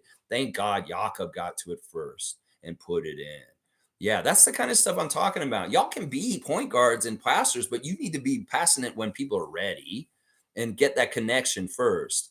Because I see Scott throw the ball at people and it's just a turnover because they're not ready for the pass. He puts too much on the pass sometimes this season where he throws it way too hard and these guys just are not able to handle it. Maybe he throws it too high and they're just not ready and they can't get to it. In some ways, he has to pass it more efficiently and effectively and smartly pertaining to the specific situations. And sometimes it's just a little patience to let the poster get a little bit better position so that you're not fighting someone physically when you're throwing it into them. So yeah, let's see what else I got to say here. Cowboys saying alley oop to Monique for being Mo. That's right, Mo. You're getting a dunk from Cowboy once again. Monique Lawrence, the super fan. There she is, right there. Boom. Let's see. Cool Cat saying Scotty is getting his development as the top guy with the bench players, which is great strategy. Yeah. Yeah. In some ways, look, I don't mind Scotty playing backup point guard. He could be our third point guard or a backup point guard after Malachi, in front of Malachi. If Malachi's not doing well, in some ways, our best option for a backup point guard is Scott after that, if we're not going to bring up Marquise Noel. So in some ways, I mean, if Malachi fails and he gets to the point where he's unplayable because he just plays so badly for a stretch, I would like to see Scotty get those backup point guard duties. I have no problem with that. That's a place where you can develop him. He just doesn't need to be the starting point guard. Let's just put it that way. There's like a 20% of the game where he plays point guard as the backup point guard, or not even 20%, maybe like 15% of the game, very little. I'd be happy. That's developing him in that skill. And over the years, you could see him take more and more of that duty as he gets more capable and reliable without turnovers. That's a big part of it right there. So let's see. Cowboys saying, who is Zazu? Zazu is a person who runs a space on Twitter, which people do reactions to the games after the game. And there's a lot of kids in there talking stupid shit. There's a lot of crazy ass people. Some of us frequent this space and we come and talk about it. I'm thinking about going in there and talking to them. I really am because I feel like they might need to hear me. Nameless saying the refs are going to have a big game tomorrow. Zazu hosts Raptors Cookout on Twitter Spaces. That's right. What do you mean the refs are going to have a big game tomorrow? Nameless. Let's not predict bad stuff for us. Let's predict good things. The Raptors are going to have a big game tomorrow, and they're going to win their first in-season tournament in front of the home fans on our home court. No DeAndre DeRozan coming to the game. And also, the Raptors will hit their free throws better in this game. And in some ways, they need to get back for that play-in game last year tomorrow against the Bulls in the in-season tournament. Yeah, I'm not predicting bad things. Forget about the refs. Let's see who shows up first, and I'll tell you in the ref report tomorrow. Cowboys saying Pat Pirtle, Siakam, Anunoby, Barnes, Schroeder, Darko. Let's go. Bring on the Bulls. We need a win streak. Yeah, we haven't really had very many streaks. We'd win one, lose one, win one, lose one. It's kind of been like that so far this season. So, yeah, we can get on kind of a streak of winning. That would be fantastic. Smooth saying, what's up with the free throws? Toronto is terrible at that. A W is a W, though. Yeah, those free throws at the end, man, Gary, yikes. Thank God we won. If we had lost, Gary, man, you would be hearing it so much worse today. You'd be hearing it so much worse. Good to see you, Smooth Brown, man. Cowboy saying, thanks, Cat. Bam. And Click's here. Good to see Click. Gary is playing like complete ass, and I'm not liking Jakob. Very stiff. Well, I feel like Gary's very stiff this year. He's not loose and kind of like flow energy. There's something hurting him. And Jakob, whatever. Jakob is playing very well. Somebody's trying to say he's like really bad at shooting. Raptors Moments making a clip on Twitter yesterday. And I messaged him. I said, look, this guy's second in the NBA in field goal percentage. You got a little highlight clip of his misses and bunny misses. These may be the complete miss clips of all of his misses this season because this man's shooting 700 right now from the field. So it's like, whatever. The man's second in the NBA in field goal percentage. How can you be upset about that? He's also among the leaders in blocks and rebounds. So it's like, what's wrong with that? That's a starting center. He's a great starting center. And like Jack said on the broadcast, There's so much that Yak is doing for us that we are so grateful for. So please click, open your eyes, and watch Jakob in a different way. Not necessarily in the way it was like, oh, his hands is bungling or whatever that. Look at the other things he's doing that are so, so important for our team. Cool Cat saying, I like the fact that Pascal is 245 pounds. He can't be pushed around in the paint anymore. That's part of maturing as a player. You get more muscle, you get more weight to throw around, and then you become even greater. Scotty has a lot of weight already for how young he is. He could get even stronger. And think about that. Think about that. Scotty gets old man strength as he gets older in the league. People who play basketball know about old man strength. Old man strength is something different. You go to a pickup game and you're a younger person, you may play against an older person and they may use old man strength on you. And you're like, holy shit, that guy's really strong. That old man strength, it really does build as you get older. And in some ways, Siakam is stronger now than ever. And I love it. Let's see. Jimmy Pope's here. The Pope of Positivity saying, Darko getting better. Love to see it. He's been very good all along. It's just that we're getting to see the telltale signs that we have a good, smart coach, a very capable coach that we should trust running our team because of outcomes in some of these games recently. It's not just winning by one over Indiana. It's winning against the Spurs and coming back. It's winning against the Washington Wizards and coming back. It's managing close games and winning and playing very well against top teams like Boston and Philly and Milwaukee and hanging with them for the most part. There was that one route in Boston, but otherwise we've played very, very toe-to-toe with the top Eastern teams, and we're not that far away from them. We just clean up things. We play a little bit better. Yeah, we could beat these teams. We can beat these teams. Yeah. Name was saying Angry P. Yeah. It's not even that he's angry. It's the joy of the game. He needs to find joy in the game and the love of the game and realize that this is a fun to play basketball. That's what he says. In some ways, he is very much driven by fun. And if he's having fun, he plays better. So I want you to have fun. Have fun, Siakam. It looked like you were having fun last night. Monique saying, make your free throws. Shaking my head. And Scotty, stop being so negative at the free throw line, please. Gary, too. One thing, and Jack's exactly right. Scotty is whining to the refs way too often still. There's some points where, yeah, you're not going to get the N1. They may miss a call, and you're running back in transition, and you're kind of pleading your case, and y'all are getting beat in transition by teams like Orlando and Indiana coming back. Stop complaining to the refs so much, Scott. Seriously, don't be like LeBron. You see LeBron do this, and whatever, it's LeBron. In some ways, I know that's why you do it, is because LeBron does it. And in some ways, you say, I'm just like LeBron. LeBron's going to complain and be like, why did you do that? What's up? Don't be like LeBron in that way. Don't be like Luka in that way. It doesn't help anything. And you're missing defensive assignments because you're jawing at the refs. And I don't like that. I don't like that at all. Nameless is saying, Pascal spinning like a laundromat. That's right. Spin, spin, sugar. Y'all remember that old rave song? Spin, spin, sugar. I used to love that song. It was awesome. Cowboys got Pascal on blast, and Jimmy's saying, Pascal, turn up the intensity, that heat factor. Yeah, what is that ghost pepper factor in there? That's a ghost DEFCON factor -10. DEFCON, burn your tongue off if you touch that pepper. Woo, I tell you, Cowboys got some spicy peppers. I'll tell you that right now. Davis saying, Flynn, they were calling you a failure 2 days ago. Good timing, my man. Good game. There you go. That's right. In some ways, I've called him a failure all over the place recently. And well, I retract my statement for at least last night.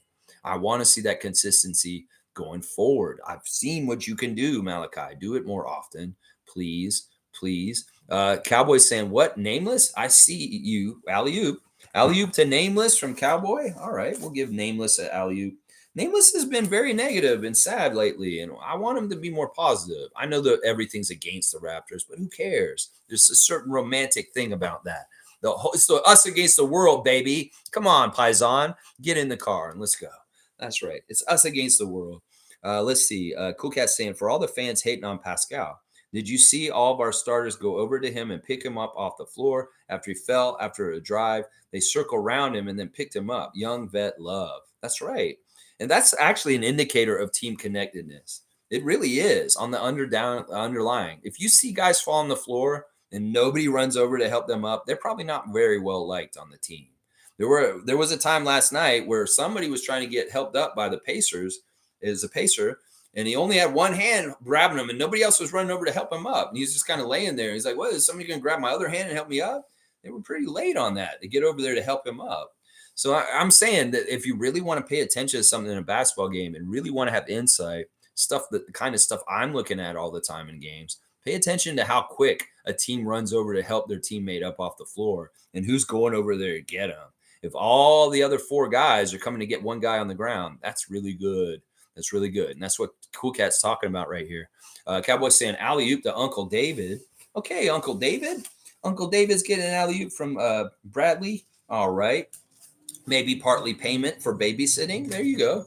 Jimmy Pope saying, my guy Flynn showed out. I'm proud. Keep it going. That's right. That's what I'm saying too. Malachi, you've revealed yourself. Keep it going. I want to see this consistently now. Can you do this? Can you shoot 3 for 5 every night and get about 15 points and maybe about 4 assists? I'd be happy with that. That'd be enough. And you play good, solid defense also. Hey, that's all I'm asking. I just want that. If you can do that, we're good. Cool Cat saying Halliburton is a bad, bad man. Laugh out loud. He made OG work. I like how OG had him in the corner and then P blocked him. Jakob Pertl's best game with his movement in this game. Yeah, he had not very good stats, but there was good stuff that Pertl was doing for sure. Yeah, Halliburton was interesting. He was apparently talking a lot of shit during the game last night. There was a lot of jawing going on. Well, at the end of the game, if you go and pay attention, Buddy Hield misses the shot. Dennis Schroeder talked some shit to him right at the end of the game. It was awesome. He did the whole point and laugh. That's kind of one of Dennis's moves. He does the freeze, of course, the freeze. But he also has a move where he goes, ha, ha, ha, and he laughs at him. He points and he laughs. He did that to Halliburton after we won the game. That's how you troll someone, Scotty. You don't do it when you're down 20 and turn around and look at them when you do a dunk. No. You do it at the end of the game when things are safe and you've won the game. Learn from Dennis. Dennis pointing at Tyrese Halliburton at the end of the game. You can see it on the replay and laughing at him when the time expired, us up by 1. That's in some ways it's not necessary, but it's kind of funny too. It's kind of funny too. Now I don't want him remembering this and coming back after us down the road. But yeah, Dennis did that to him. He trolled him right at the end of the game. It's hilarious. Let's see. Smooth saying Gary's confidence is at an all-time low. Yeah, the Raptors are very lucky they won that game. Very, very lucky. Very lucky. Holy crap, lucky. Yeah, we needed it. We needed something like that to happen, though, in some ways. Yeah, I don't know if it's Gary. I don't know what's going on with Gary. I feel like there's something really troubling him. I hope he doesn't have women problems. And he's like in a weird love triangle or something like that. I feel like that would be something like that. He's like living like living a Lenny Kravitz doppelganger life. He's probably letting love rule in his life. And Mama said you should maybe like, be smart with your love life. In some ways, he doesn't want a love life. Maybe somebody came into his life and he's just struck with her. And now he's just like, I can't sleep. I can't think. I can't breathe. I can't stop thinking about her.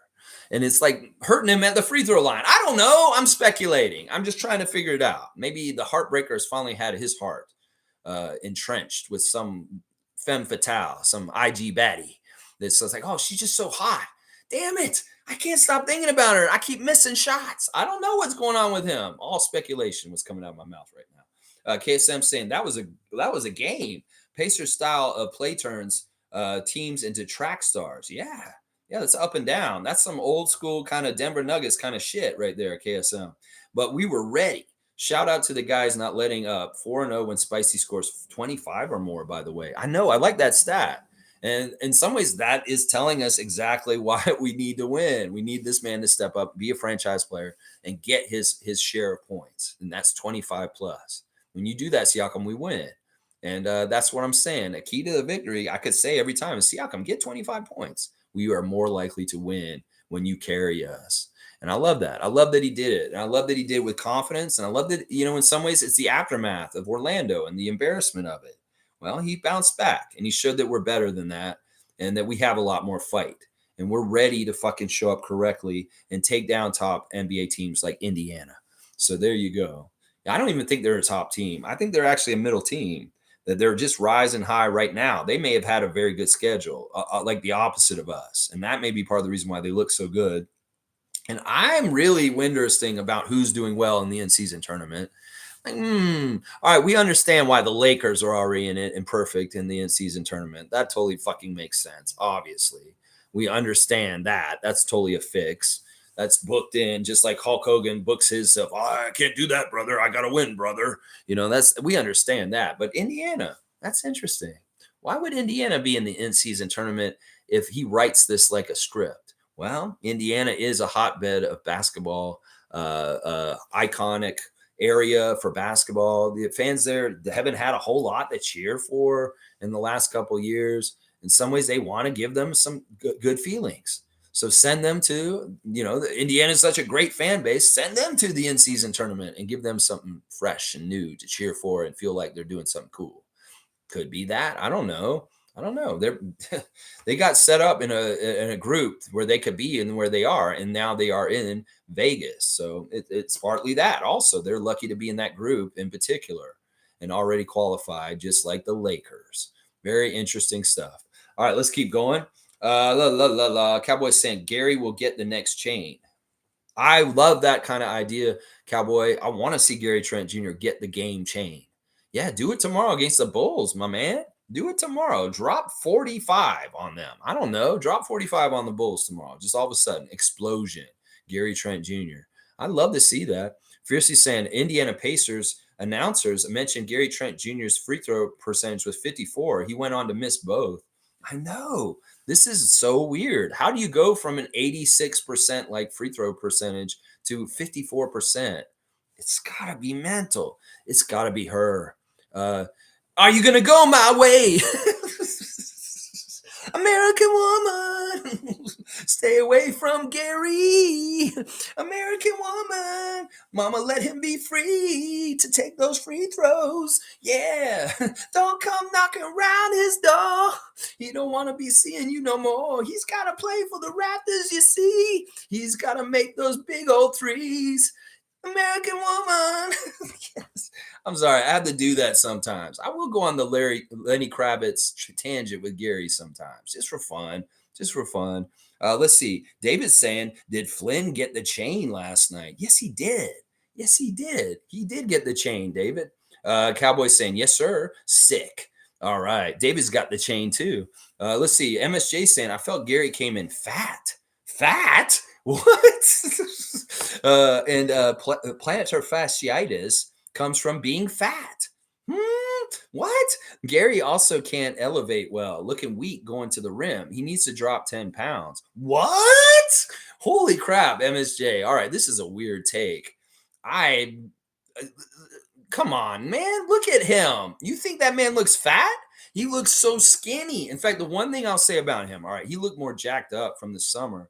Like he worked out like everybody else, got bigger shoulders, bigger arms, but he didn't look fat. I mean, how can that man be fat the way he works out, the way he's running around cones on the beach, the way he's got Gary Trent Sr. on his ass? You want to be good? Well, Gary, you're looking a little pudgy. You better fucking get out there. His dad's going to tell him if he's looking fat. There's no way Gary's fat. It's not what it is. And you're saying that you get plantar fasciitis from being fat? Maybe if you're like 400 pounds. No, this man has plantar fasciitis from people stepping on his foot, from him twisting his ankle. It's all kinds of stuff like that. Now, the plantar fasciitis is the reason why he doesn't have lift. We saw in the Orlando game that he went into the lane and he tried to do a layup, and he just got blocked the fuck out of him. In some ways, Gary is missing some spring in his step right now, and it definitely has to do with his plantar fasciitis. His lift on his shot for three is not as good, and when he goes in the lane and he tries to do anything near the basket, he's not getting elevation off the ground. It all has to do with his foot injury that he's playing through right now. It all has to do with that. And honestly, he may have gained a little bit more weight this season, but it's all muscle. It's definitely not fat. That's crazy. He looks like the skinniest, littlest guy on our team right now. And in some ways, I wish he would gain more weight instead of what you're saying. Cool Cat saying Pascal and Scotty don't need chains anymore. We need the chain for non-starters. It's a motivation strategy. Yeah, these guys have already gotten the chain. In some ways, Darko is very communist. He's going to give a little bit to everybody. I'm no problem with that. Share the love to everybody. Make everybody feel special. You can just give Siakam the chain over and over again. Well, he's Bill Gates. Do we want to live in a world with Bill Gates and fuckface from Amazon? Yeah, no, we don't. We want that equalness and equality and a more, spread the wealth is what I'm saying. Yeah, I'm all about that. CountryCon saying, David, my man, bam, bam, bam. They called Malachi a failure. I did. I know I did. I'll own it up to it. They scream his failures and whisper his successes. It is what it is. For me, it makes him easy to root for. Just wish more people could see what I see. I see it and I want to see it more. That's the whole thing, Country Calm. I see it. I want to believe. It's just so frustrating. And I really did have that epiphany this week that realized the whole reason why our bench has been bad the last couple of years is the failure of Malachi to be a suitable, capable, consistent point guard, backup point guard for us. That Fred did this so well for us when he was in that position that I saw how to do it right. He made other guys around him better. So in some ways, I'm mad at Malachi because he has such an integral part of our bench and our bench production that he has failed. And he's a big, huge reason why we have had a horrible bench since he's been on our team. So yeah, I am talking about his failures right now, and I will whisper his successes. He did really good and got the chain last night. But in some ways, that's until he gets consistent like he was last night. Now I want to see him do something really good on Friday night too. And then maybe he'll start winning me over even more. In some ways, I love Country Kong that you're behind him because it is an ultimate underdog story. In some ways, he's the underdog on the underdog team. And in some ways, I feel that same way. I love rooting for underdogs. It's just I'm sick of his failure. And he didn't fail last night. He's breathed new life into my potential to say, I was ready to give up on him. In fact, I was telling people yesterday, we need to just give up on him. And then boom, he came out and kicked ass. So in some ways, he got another chance with me. Just don't squander it, Malachi. You got to show the consistency. Yeah, and I'm glad you guys stand behind him. And yeah, I'm a hater in some ways. And in some ways, I should probably give him more props. But it's because I've watched him play since he showed up here as a rookie wearing a number 8 in Tampa. And now he wears number 22. And I don't see much difference between that player other than he's got more muscles and he's older. Otherwise, he's the same fucker that showed up at the beginning of his career when we were in Tampa. So, yeah, I want to see more consistency and more work in a row than just last night. We've seen him have one good game in the middle of everything before in the past. Okay, let's see more. Let's see more. That's what I want to see. See more. See more paid. Let's see. David's saying in due time, he has to start somewhere. That's right. And he did. He did a good job last night. And Cowboy's saying, yep. And LH88 is saying, why are you getting political, my guy? I always do. I'm very left. I'm an extremely left person. And I cannot change that. I'm going to be left for my whole life. I'm very, very politically active. And people that say, why are you getting political? Well, that's part of the problem too. In this world, we need to be political. There's a lot of evil, bad forces out there trying to do crazy ass shit. And I mean, listen, you're new to this channel. I've been very political. I'll talk about Gaza. I'll talk about Ukraine. I'll talk about abortion. I'll talk about, Doug Ford. I'll talk about Trump. Nothing's off the table here. We do not censor the content here as far as what the subjects we'll talk about. So it's kind of a catch-all. We do everything here. So yeah, we get political here. Trust me, very political and very left. I'm a very left person. And if you don't have tolerance for left or woke politics, you won't like this channel. I'm sorry, but it is mixed in with it. And it's just how it is. It's not going to change. I will talk about every single thing that's political, like Thanksgiving earlier. Yeah, I'll talk about indigenous injustices and genocide on this continent, because people should talk about it more. It's an important thing to know the reasons why white people are on this continent and what happened and the truth. And fuck, if we want to just change history and just lie to our future generations, no, I'm not about that.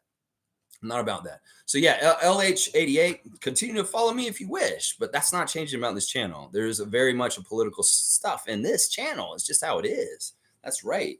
Cool Cat saying, Lex, that border accident was Dukes of Hazzard. I know. It was totally a Dukes of Hazzard stunt that ended badly. Yeah, conservatives here and GOP tried to say terrorism. It shows how stupid they are and how dumb they'll use anything to make an opportunity out of anything. Yeah, I am political. I'm very far left. I'm anti-GOP, anti-Con, anti-Doug Ford, anti all that fucking shit, anti-hate, anti-woke people, anti the shit like that. Yeah, and if you don't line up with me, that's fine. You can come here for basketball content and just listen to that. But yeah, there will be some times where I talk about politics, and I ain't changing. This has been the way the channel's been. I'm not caring about how many people I get in this channel. I really am not. Because if I did, I wouldn't go political. I'm not trying to get a million followers. I just want the right ones. And it's a very niche audience. I got accomplishments this week. We didn't even talk about yesterday. I got my 800th subscription. Some people will say you only got 800 subs. I'm like, you don't understand though.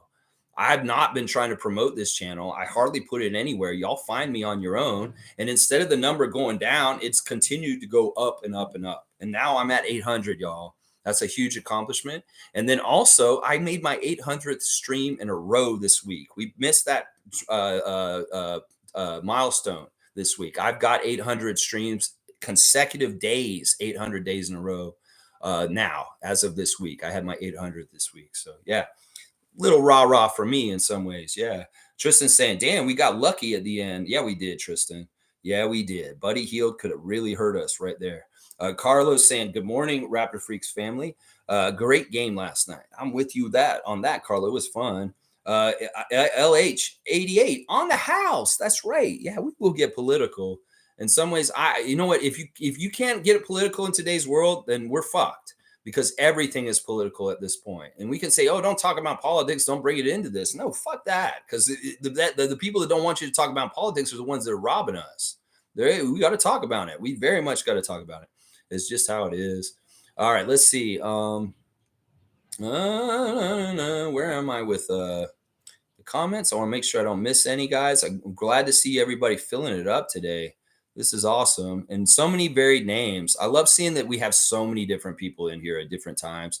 It's really, really good. Wow. Okay. There's some Josh Giddey stuff that I didn't know about that we'll have to get to. Let me make sure I get to the right spot. I got to find LH first. He's probably the right one to see. Okay, there we are. Okay, we're right here. Let's see. Monique is saying that moment Chris and Ben after the game was great. Yeah, great Canadian heritage moment. The two Montreal kids trade in their jerseys. I like that. Cool Cat saying, I'm seeing that about different game styles in one with Coach Darko. P game, Dennis game, Scotty game, OG game, and his 0.5 offense. It's different rules for different guys, and it should be that way. Siakam has earned the right to get a little bit more attention, a little bit more touches, a little bit more freedom on the offensive side. And I like this, that he's not so hardline on his 0.5 ideas, that we're not allowed to break the rules for people like Pascal. So, yeah, it's really good. And each one of these guys are different players. They have different strengths. They should be utilized different.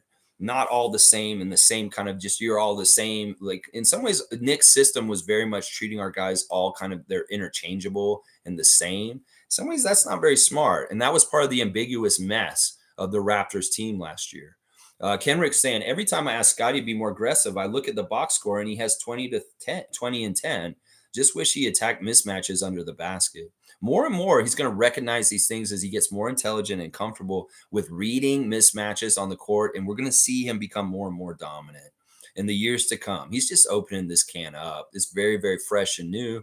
And in some ways, he's not totally utilizing it. In some ways, he's still spinning into double teams. And that's something he'll be able to clean up real quick and it get better and better. Scotty's on his way. And he's going to be more and more intelligent with what he's doing as time goes on. Kenrick saying every time. Oh, I read that. Cool Cat saying, yes, Lex. Pascal and Scotty feed off each other, motivate each other. I smile. They hug a lot after games. Colin and Pascal, beloved type vibes. Big brother, young brother, on the cusp of greatness. Scotty learning. They definitely are like each other, and there's no animosity between them. The animosity between them is all fans bullshit made up in their heads and talking about bullshit they don't fucking know on Twitter and other places. That's really what it is. Country Kong saying Pascal was extra spicy last night. We have to keep him. OG and Scotty together no matter what. Their roles are becoming clearer every day.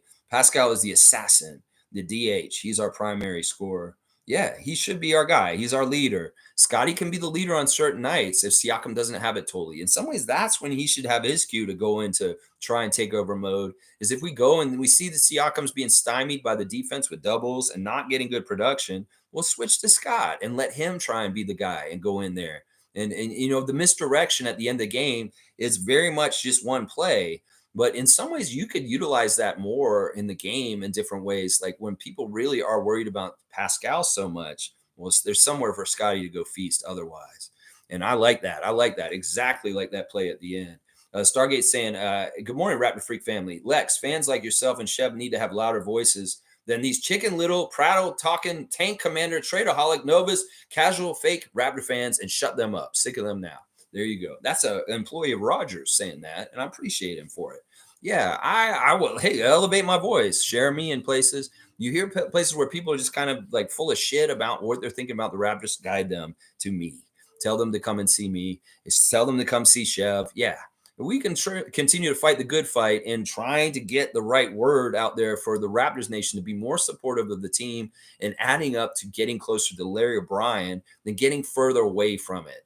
This is the problem. A lot of the people that think they have good intentions for the team and they think they know what's good for the team do not know what's good for the team.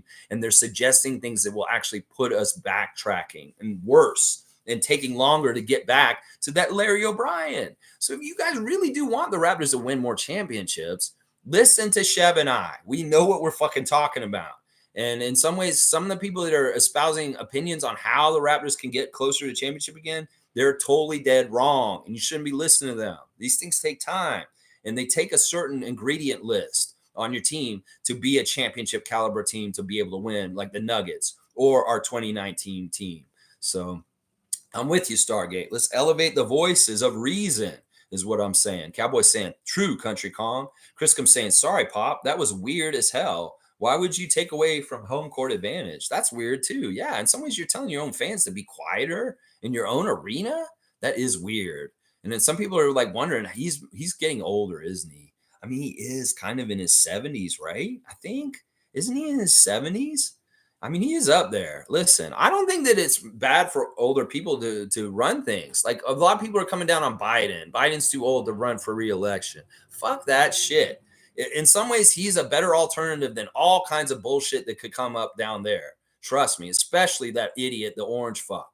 So in some ways, people are going to say his age over and over again just because they want to discredit him or make it hard for him to be reelected. Well, fuck. In some ways, look, we need him in there because that country would be in all kinds of mess. Look, he's not perfect. His whole fucking stance on this thing, the genocide going on in Gaza right now, is horrible. And he's trying to help with a ceasefire. So he is kind of trying to play both sides. But no candidate is perfect. And that's the one thing. You're going to say is one thing about Biden, he's too old for the job. But listen, there's so many other things that he's right for with the job. And in some ways, it's a trade-off. There's no perfect candidate. And trust me, if he's going up against that orange idiot, somehow, some way, that fucking criminal gets his place in the ballot, Biden's the better option. That's just the damn truth. That's just the damn truth. Unless you want to live in a criminal, racist-ass country that's so fucked up that wants to take away all your rights and become more and more fascist and controlling of your personal freedoms. You choose Trump if you want that. If you want to go live like you live in North Korea, choose Donald Trump for your president. That's all I got to say. There are options here, and they are not the same. Trust me. And just because one man's old, the other guy's old too. He's not no spring chicken either. I'll tell you that right now. But yeah, I worry about Pop's age. You know, sometimes in coaching, you can be pretty old and coach. You can be very old and coach still. Shaq's saying, Pascal trade for what? And Masai pay this man. That's right. I'm with you, Shaq Lindsay. MSJ saying Pops needs to stay out of it, in my opinion. He's a great coach, but Kawhi was an ass the way he left. And the fans know it. A step too far for Pops. I think it's amazing he did this. I've never seen this happen in an NBA game before, where a coach of a home team admonishes the home crowd for booing an opposing player. It's so crazy. It's very interesting. Now, I mean, Pop kind of has a point. How long has it been since Kawhi left? 5 years. It's been over 5 years. And then, you know, I know Kawhi was hurt. There was a pandemic. Players weren't supposed to be, or fans weren't in the stands. They didn't get all the chances to boo him all this time, but they're carrying it out and they're continuing to carry it out. I have no problem with this. It's their right. And in some ways, I'm against Pop for once. I'm almost always with Pop on everything, basketball and politics wise. But in this case, I'm not with him on this one. I'm not. Let's see. Blackhawk saying Popovich is tired of the Kawhi narrative because he is living in the present. He's not looking back. He's right. Hate holds you back. Now, see, this is another opinion dissenting from what I just said, and I'm not going to be against it. I actually think this is a really smart point by Blackhawk here. He's right. In some ways, holding on to hate from the past does hurt you in the present, and he's exactly right on that one. So, Neil, you're getting a dunk for a dissenting opinion that does kind of make sense too. I get that. I get that. But in some ways, it's like, whatever. You go to a game to have fun. And some people actually have fun booing people. They enjoy that kind of outlet. And in some ways, you don't want to take somebody's fun outlet from them? Does it really hurt Kawhi? No, he doesn't care. In some ways, it's like, well, okay, they're booing me. Yeah, they care. It's not that he gets upset. In fact, he said after the game, the people are very nice to me here still. They may boo me at the game as a collective down on me, but when they see me individual in public in a restaurant or something like that, they're like kissing my ass and saying nice things to me. So it's not like Kawhi. It's a weird thing. Kawhi's celebrated by a lot of people in San Antonio still, but there are a lot of people who hate him. All right, Cool Cat saying Pop got in his feelings because he loves Kawhi. Spurs fans have a right to boo him. Fans felt disrespected. Kawhi can handle it. Yeah. In some ways, this is Popovich professing his love for Kawhi, and and Kawhi's like, you know what, I do love Coach Pop. Look at him standing up for me. So in some ways, it's a little bit of virtue signaling in that kind of relationship. Shaq saying Sacramento wants to make an offer for Pascal and OG. Well, Sacramento can dream that purple beam. And we got our red light, our Marquise Noel red light. Light up the red light. Yeah, we won. Well, I wonder who they would have to send for us. Like, who would we want from their team at this point? I don't really want Sabonis. I mean, he's not really needed with Jakob. I mean, I don't really want De'Aaron Fox. I don't really want any of the Kings right now. I'd rather have those two guys instead, our guys. Cool Cat saying we booed Vince for years, and then we saw the film. We forgave Vince and cheered him. He was moved to tears, and all is well. We didn't forget, but we understand the challenges in his youth. Yeah, I would boo Vince still. If he was still playing, I boo him to this day. Yes, and I'm the Raptors freak, and I really love the Raptors. I would boo the hell out of Vince Carter. If he's doing the announcing and he comes to our city and they put him on the screen or something, I might boo him. I might boo him, seriously. I haven't totally forgiven Vince. I wanted to after he retired, but he's continued to be anti-Raptors and his way he broadcasts down in the States. And he's hurting our team still. In some ways, the fact that he doesn't want to be an active part of our alumni is stupid. It's so dumb. He's very much more Magic and Nets alumni in their fan nations than he is Raptors Nation. And the fucking thing is, he's nobody without us in some ways. Like, he wouldn't have gone the prominence of anything. He did it here in Toronto, where he made his name for himself. The most important things that happened in his career happened in Toronto. And it's kind of a travesty that he's not more tied in as an alumni of our team than the Nets or the Magic. And that's just his own fucking choice. So, yeah, fuck him. Fuck Vince Carter. You know, I understand he had the Carter effect, and a lot of reasons why Team Canada is so badass is him. And I'm glad for that. But in some ways, he's been more detrimental to the Raptors on the down low than people realize. They really don't understand how much he's done to hurt our team since he left and went to the Brooklyn Nets at that time, New Jersey. Yeah. Yeah. I in some ways, I haven't forgiven him. And I understand Kawhi people are like that too with San Antonio. That I get it. I get it. I get it. Totally get it. Let's see. Chris is saying at CountryCon, we have to keep Pascal, and I don't like it, but I saw an OG for Giddy plus picks trade piqued my interest, to be honest. All right, this is interesting. Carlos saying, like the stream, guys. Let's help the algo. Thank you, Carlo. Shaq Lindsay saying, Flynn heard you yesterday, and he said, I don't give a flying fuck. That's right. You shut me up, Flynn. Shut me up over and over again. I'm proud of you, man. Good job last night. You deserve the chain. Now do it again tomorrow. That's what I'm saying. Mo's saying OG returns to Indiana. It equals Hoosiers memories. That's right. Indiana, OG Anunoby.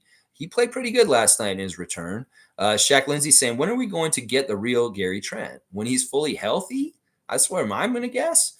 Cool Cat saying, I keep saying we should keep our trio, Pascal, OG, and Scotty, and build shooters around them and stretch center. That is our chip formula. Spend the money on trio. So you don't like Pirtle being on the team because he's not really a stretch center. I'm reading between the lines of what she's saying here. I don't mind this idea. I don't at all. We do need more shooters. We definitely need more shooters. Doug McDermott, can we get him from the Spurs this season? That would be a fantastic ad. Seriously, Doug McDermott shooting 50% from three right now for the Spurs right now. In some ways, the Spurs are doing what the Spurs are going to do. Maybe they're ready to do their regular every season trade with us. And we can maybe get Doug McDermott. And maybe you'd be shocked what we could get him for from our team. Who knows? Pop's kind of crazy right now. Maybe we should go talk to Pop about Mr. McDermott. That's who I'd like to get for the Raptors. Stargate saying Raptors are 7-8. That's fantastic. Honestly, that's a fantastic record considering the gauntlet we've run through just now. Look at the records of some of the NBA's most hyped up teams: the Lakers, the Spurs, the Warriors, with way easier schedules. I don't know what some of these so-called fans expected. 14-1, 15-0. They want perfect. They want perfect. They always just want perfect. We're better right now than we were at this time last year. We were actually 2 games under 500 around American Thanksgiving last year. Now, everything went to shit last season shortly after this when we went down to Orlando and lost 2 in a row. And we went on like a 6-game losing streak. And we started submarining below 500, like at 6 games below 500. You remember that stuff from last fall. It sucked. Well, let's see if Darko's able to steer the submarine a little bit at a higher depth and not so far and deep in the deep sea of below 500. I'd love to see him cruise right below the water like he is right now, and maybe even come up and submerge and come right up and come up out of the water and cruise up above the water at 500. That's one thing we got to watch in the next month or so. Are we going to have some sort of streak? Is it going to be a win streak or is it going to be a losing streak? And in some ways, I really hope it's a win streak for sure, because that's where the things kind of turned for the worse for us last year, was near the end of November and going into December. So yeah, let's see. Randolph saying, Lex, we have to be grateful for our team. It's reported Giannis and the team is not listening to Griffin. Griffin tried to take him out of the game and he refused. This is the second time this has happened. And I saw this article before I got on live this morning. Apparently, Adrian Griffin and Giannis had a disagreement in the game last night about him coming out. Giannis refused to come out. He's done this already once this season. And this time it was much worse, apparently, the way it looked. They looked like they were really not happy with each other and the way they're talking about it. And Giannis ultimately won again. Basically, he had to stand over by the scorers table for a couple of, like not even a minute. And Adrian put him immediately back into the game. See, that's what I'm saying. The player has more power in the situation. And in some ways, if Adrian and Giannis aren't seeing eye to eye, well, Giannis may be thinking, I miss Coach Bud. I had no problem with Coach Bud. Coach Bud, I loved him. In fact, I was very upset when y'all fired him. And in some ways, I showed a lot of admiration for him when he got fired and made a nice public post about how much he meant to me. Yeah, this is interesting and weird with the Bucks. This is not a good development for Adrian. Let's just put it that way. It's not. Mo's saying Darko's standing up for OG. That's right. Darko stands up for all his players, as he should. Randolph saying, happy Thanksgiving to our American friends and family. Celebrate with gratitude and truly be thankful. Yes. Randolph Phillips, thank you for your blessings and words of wisdom and great tidings of joy towards everyone on American Thanksgiving today. Shaq Lindsay saying, Gary Trent Jr. is making it easy for this front office to choose who gets money this offseason. Well, that's part of what Masai is trying to discover. Why do these extensions ahead of time? We got to do a fact-finding mission and see who's ready to get that bag. And in some ways, Gary's not looking like he's ready to get that bag from us. Cowboy saying, pray for Koloko. Him under Darko would be crazy. Let's go. Yes, please, Koloko, come back. Whatever's going on with you, long COVID, respiratory illness, clear it up. Somebody, please. We need more people praying for Koloko, just like Cowboy. We get more nuns or nurses or somebody or somewhere in the world praying collectively for Koloko's health to return. That'd be awesome. The power of prayer is very powerful. Trust me.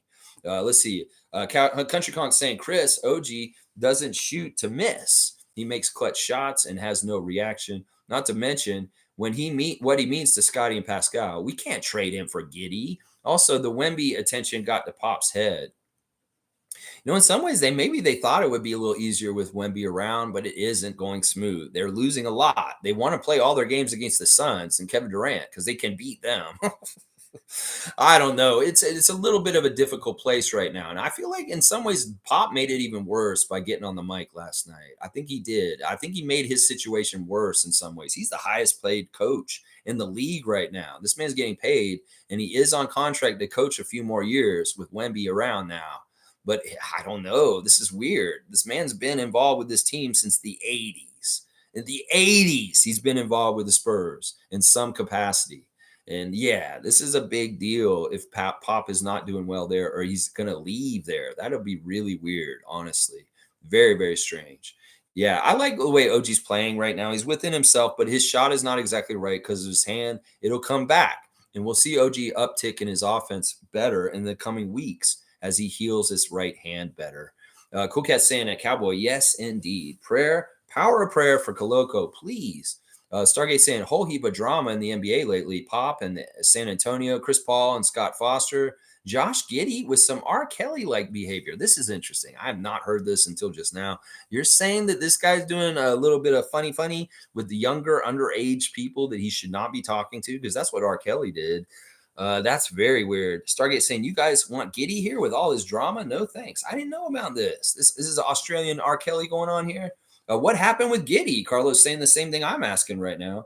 R. Kelly is pissed on some underage girls? Is Josh Giddy urinating on young women or young girls? This sounds crazy. Fun guy saying Giddy.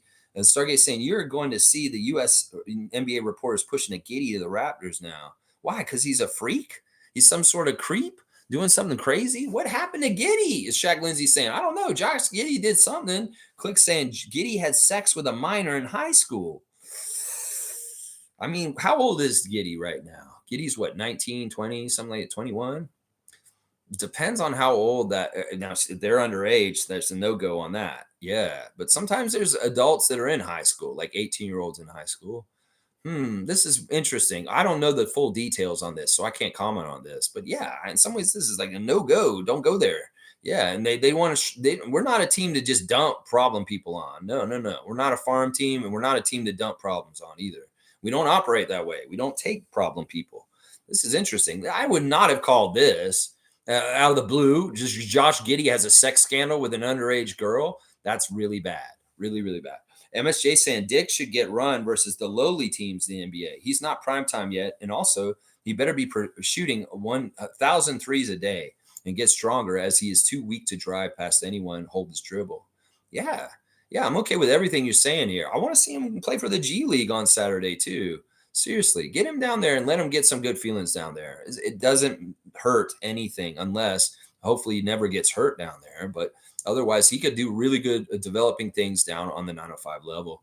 Fun guy saying, wouldn't let me type Josh Giddy before. That's weird. I don't know why. Carlos saying, Otto got to play moving forward. I think Otto's got to play depending on the opponent. If it's an easier opponent, maybe Grady gets those minutes.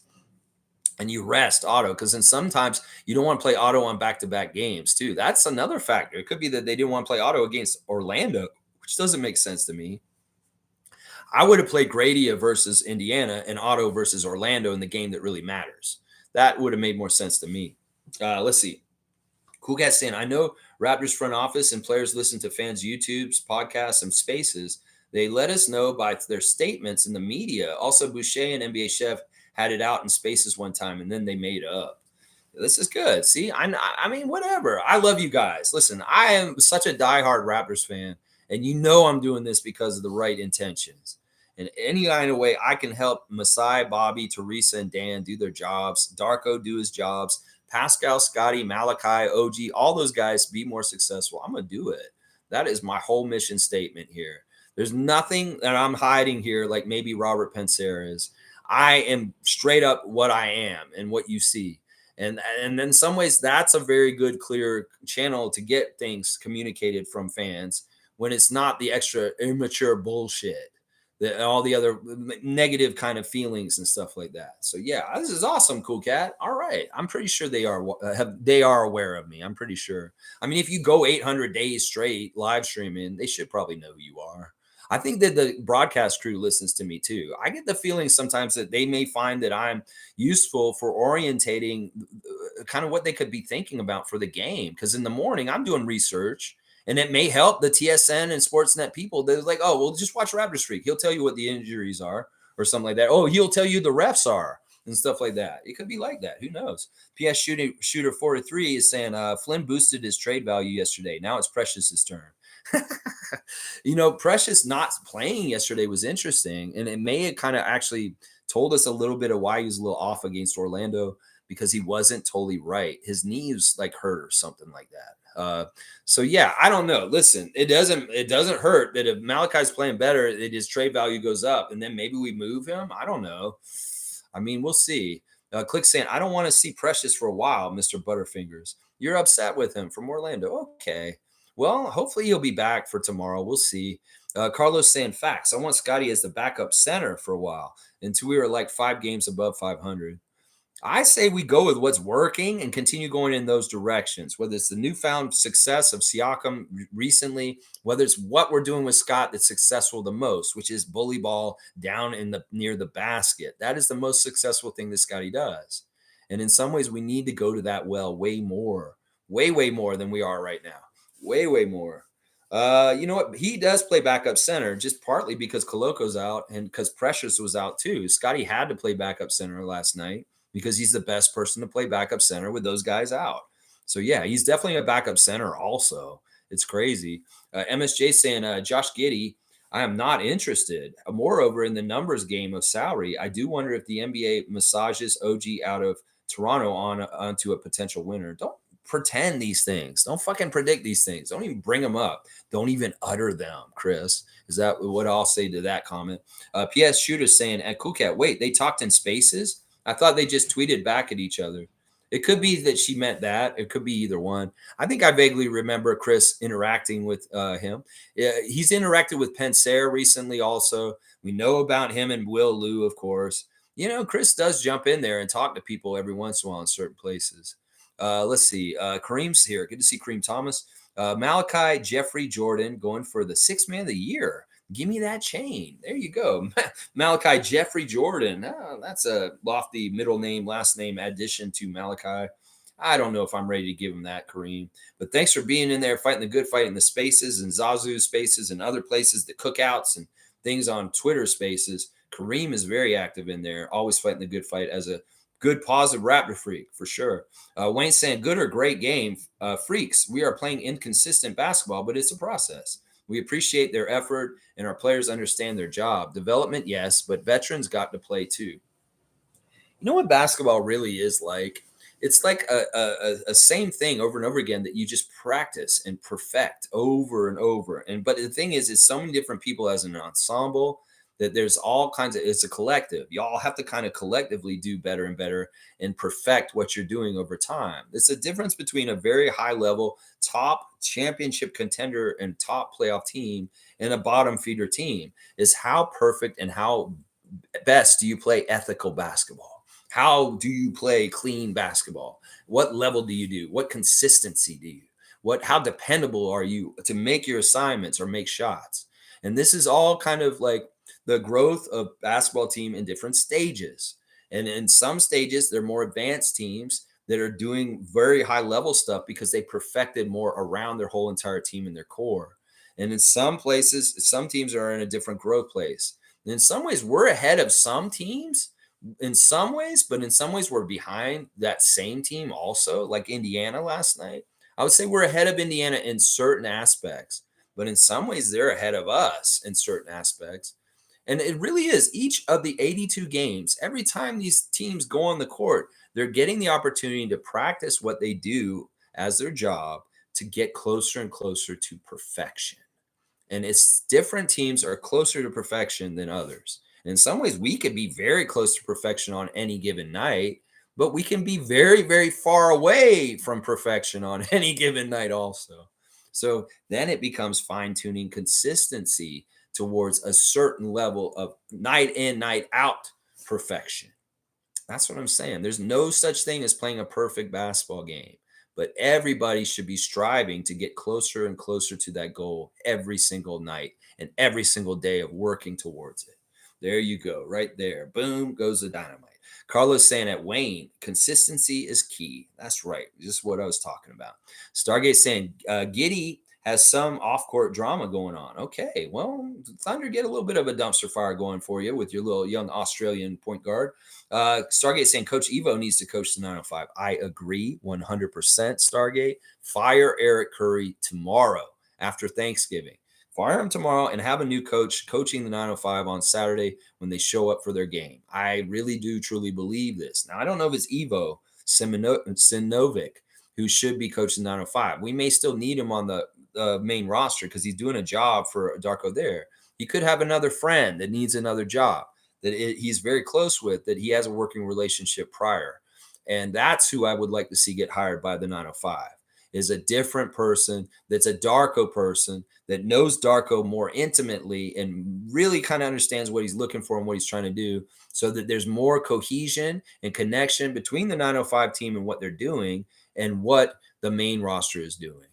They need to get rid of Eric Curry. Now, I don't say fire him straight up. Just demote him. Take him out of the head coaching job for 905 and bring him back as an analyst. He's very worthwhile in the organization. He's valuable to the organization. He's just not valuable as a head coach. He's valuable as an assistant coach, analyst, doing shit like metrics. But he's not valuable as a head coach going forward. He's not a viable head coach. And y'all need to just fucking scrap this idea of this and stop trying to develop this. This man is not a head coaching material. He's a great analyst. He's a great assistant coach. He's a great person to have as support staff, but he should not be in charge. He should not. And they should change that shit as soon as possible. Let's see. Smooth saying Giddy. Oh my God. Yeah. The last person you would think, seriously, he seems like such a wholesome, good person. And he's doing some shady shit, apparently. Carlos saying, haha, Giddy has some underage girl issues now. Haha, R. Kelly. Au contraire. Cool Cat saying, Lex, I don't like to take away Groat's status. Kyle Lowry's Groat, Pascal's Groat 2, and foresee Scotty Groat 3 in the future. I'm not taking Groat away from Kyle. I'm just saying if I have a Groat ranking in my head, that I think Pascal's number 1 at this point. I mean, in some ways it is greatest Raptor of all time, what it stands for. And Kyle has been really the greatest Raptor of all time up until this point. But I'm telling you, Siakam's overtaking him. And the more he gets success and accolades, I'm just saying that. I think that these guys are all Groats. There's at least a 5-man team of a first team Groat team. And it's Siakam, Van Vliet, Lowry, DeRozan, and my 5th one may surprise people. I think it's who's my 5th one? It might be Kawhi, just because he's our finals MVP. And that is pretty great, like Kawhi Leonard. So I don't know. That may be my top 5 greatest Raptors of all time. It's probably the Lowry, DeRozan, Siakam, Van Vliet, and Kawhi Leonard. And 4 of those guys have rings, by the way. That's another reason why they're great. Let's see. MSJ saying Giddy can't defend at all and shoot. And wow, talk about off-court issues. Fuck him. Sorry I mentioned him. He might be off any NBA team rather soon. I don't know. The way they treat women's issues, maybe not. He could get this all swept under the rug, just like a Peyton Manning or a Ben Roethlisberger or something like that. You know, athletes get away with a lot of shit. And in some ways, he's kind of got promise and all kinds of stuff and marketing. They may really try and sweep this under the rug and make this go away. There might be a big cash windfall for this young lady. Let's just put it that way. Let's see. Cowboy saying, what's up, Kareem? Got to go, Lex. Bam. And Raptor Freaks. Have a great and safe day. Got to go. Got to climb the tree and smoke a tree. All right. He's climbing a tree in the name of Tada. Tada Services. It's called 647-833-6844. If you have a tree you need to climb and smoked in, Cowboy can come to your house. He does cleaning of windows, carpet, upholstery, area rugs, tile and grout, ducts, furnaces, eaves troughs, and in and out cleanups. That's right. If you just need a real quick cleanup, whatever it is, he can come in there and help you out. Tada Cleaning Services here in the Greater Toronto area, 647-833-6844.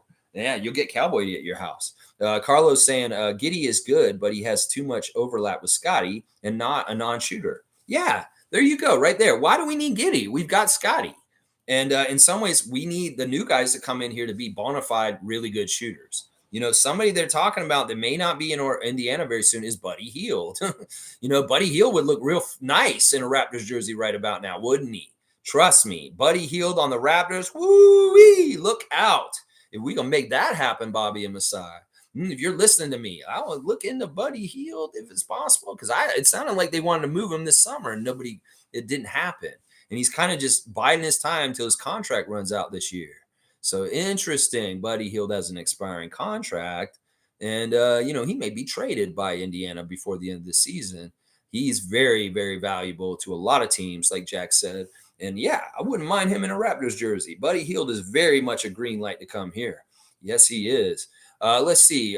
Fun guy saying, my morning routine after a great game last night is to smoke and get nice food and watch our highlights, post game, and everything involved in the game last night. I even watch opposing fan reaction vids. Yeah, I've been watching some of the other team stuff too, just to kind of get the other side and the perspective. And sometimes it's to inform you guys from what the people are saying. Fun guy, let us know what they're saying. I know you guys are probably all cut off because I am at almost 3 hours. But yeah, I like to do this kind of stuff too. Revel in the victory, fun guy, and soak it up. When they lose, you want to just avoid everything about that game and forget it. I get it. Chris comes saying Pascal has been number one for me since last year. See, I started to think this too last year. In fact, I think we did a stream on this. Who is the GROAT and are the GROAT rankings changing? We did that in the offseason. And I really do believe that Pascal has got it now. And Criscom thought that last year. Cool Cat saying Pascal's the only player in Raptors franchise that is top 5 in every category. That's another thing. You got to look at where they are in the all-time stat lists. Where is he on all-time points, all-time rebounds, all-time assists, all-time steals? Yeah, he's on a lot of the all-time franchise lists. And that's important. Kareem saying, what's up, Mr. Cowboy, a.k.a. Neon Moon? That's right. Kareem enjoyed Cowboys karaoke performance at the Raptor Freak Hangout last week. It was very, very fun time. Cowboy killed it on the Neon Moon in honor of Sue. So good. Carlos saying, I also love how Darko adjusted the system. When Pascal is in, we run through him. And when it was OG and Scotty, we ran 0.5 schemes. Our coach is flexible. There you go. There you go. It's play calling. He's actually coaching. He's actually calling plays. He's actually setting stuff up out of timeouts. He's actually showing us a play that's genius at the end of the game that gets Scotty a dunk to help us go ahead. That's just good coaching right there. That's good coaching. Cowboy saying, laugh out loud. Big tune, right? Peace. Yeah. Stargate saying, in my opinion, Malachi needs to play off the ball more. Yeah. Yeah. In some ways, we could have that look if in that second unit, Scott's out there. Scott can handle the point and feed Malachi. If Dennis is not in there, in some ways, we're doing the Dennis with Malachi lineup, and that's been really awesome. It's borne a lot of fruit, and part of that is because Dennis will set up Malachi on the off, and that's really smart. Now, there was a lineup last night that I did not agree with for a little bit there, where he had Dennis, Malachi, and Gary out there at one point, and I'm like, don't put this small lineup out there against these big guys like this. In some ways, I think this was in the Orlando game more than the game last night, that small lineup did not work against the Magic, and it annoyed me when we had Malachi, Gary, and Dennis on the court at the same time. I don't think all three of them should be out there at the same time. That is too small, Darko. So very much limit when you have the 2 point guards and Gary out there at the same time. I don't like that look. It's too small. It's too small for us. And when you did it against Orlando the other night, they bullied us, and it didn't look good at that time. Let's see. Carlos saying, yeah, I like the Magic build better, especially with Mr. Crazy Suggs. Interesting. Let's see. Wayne saying no volume. I better have volume. I've been talking a long time. Okay. no, too many vices. Okay. Cool Cat's saying, yeah, I got an alley-oop. It's a great day. There you go. Cool Cat's feeling good.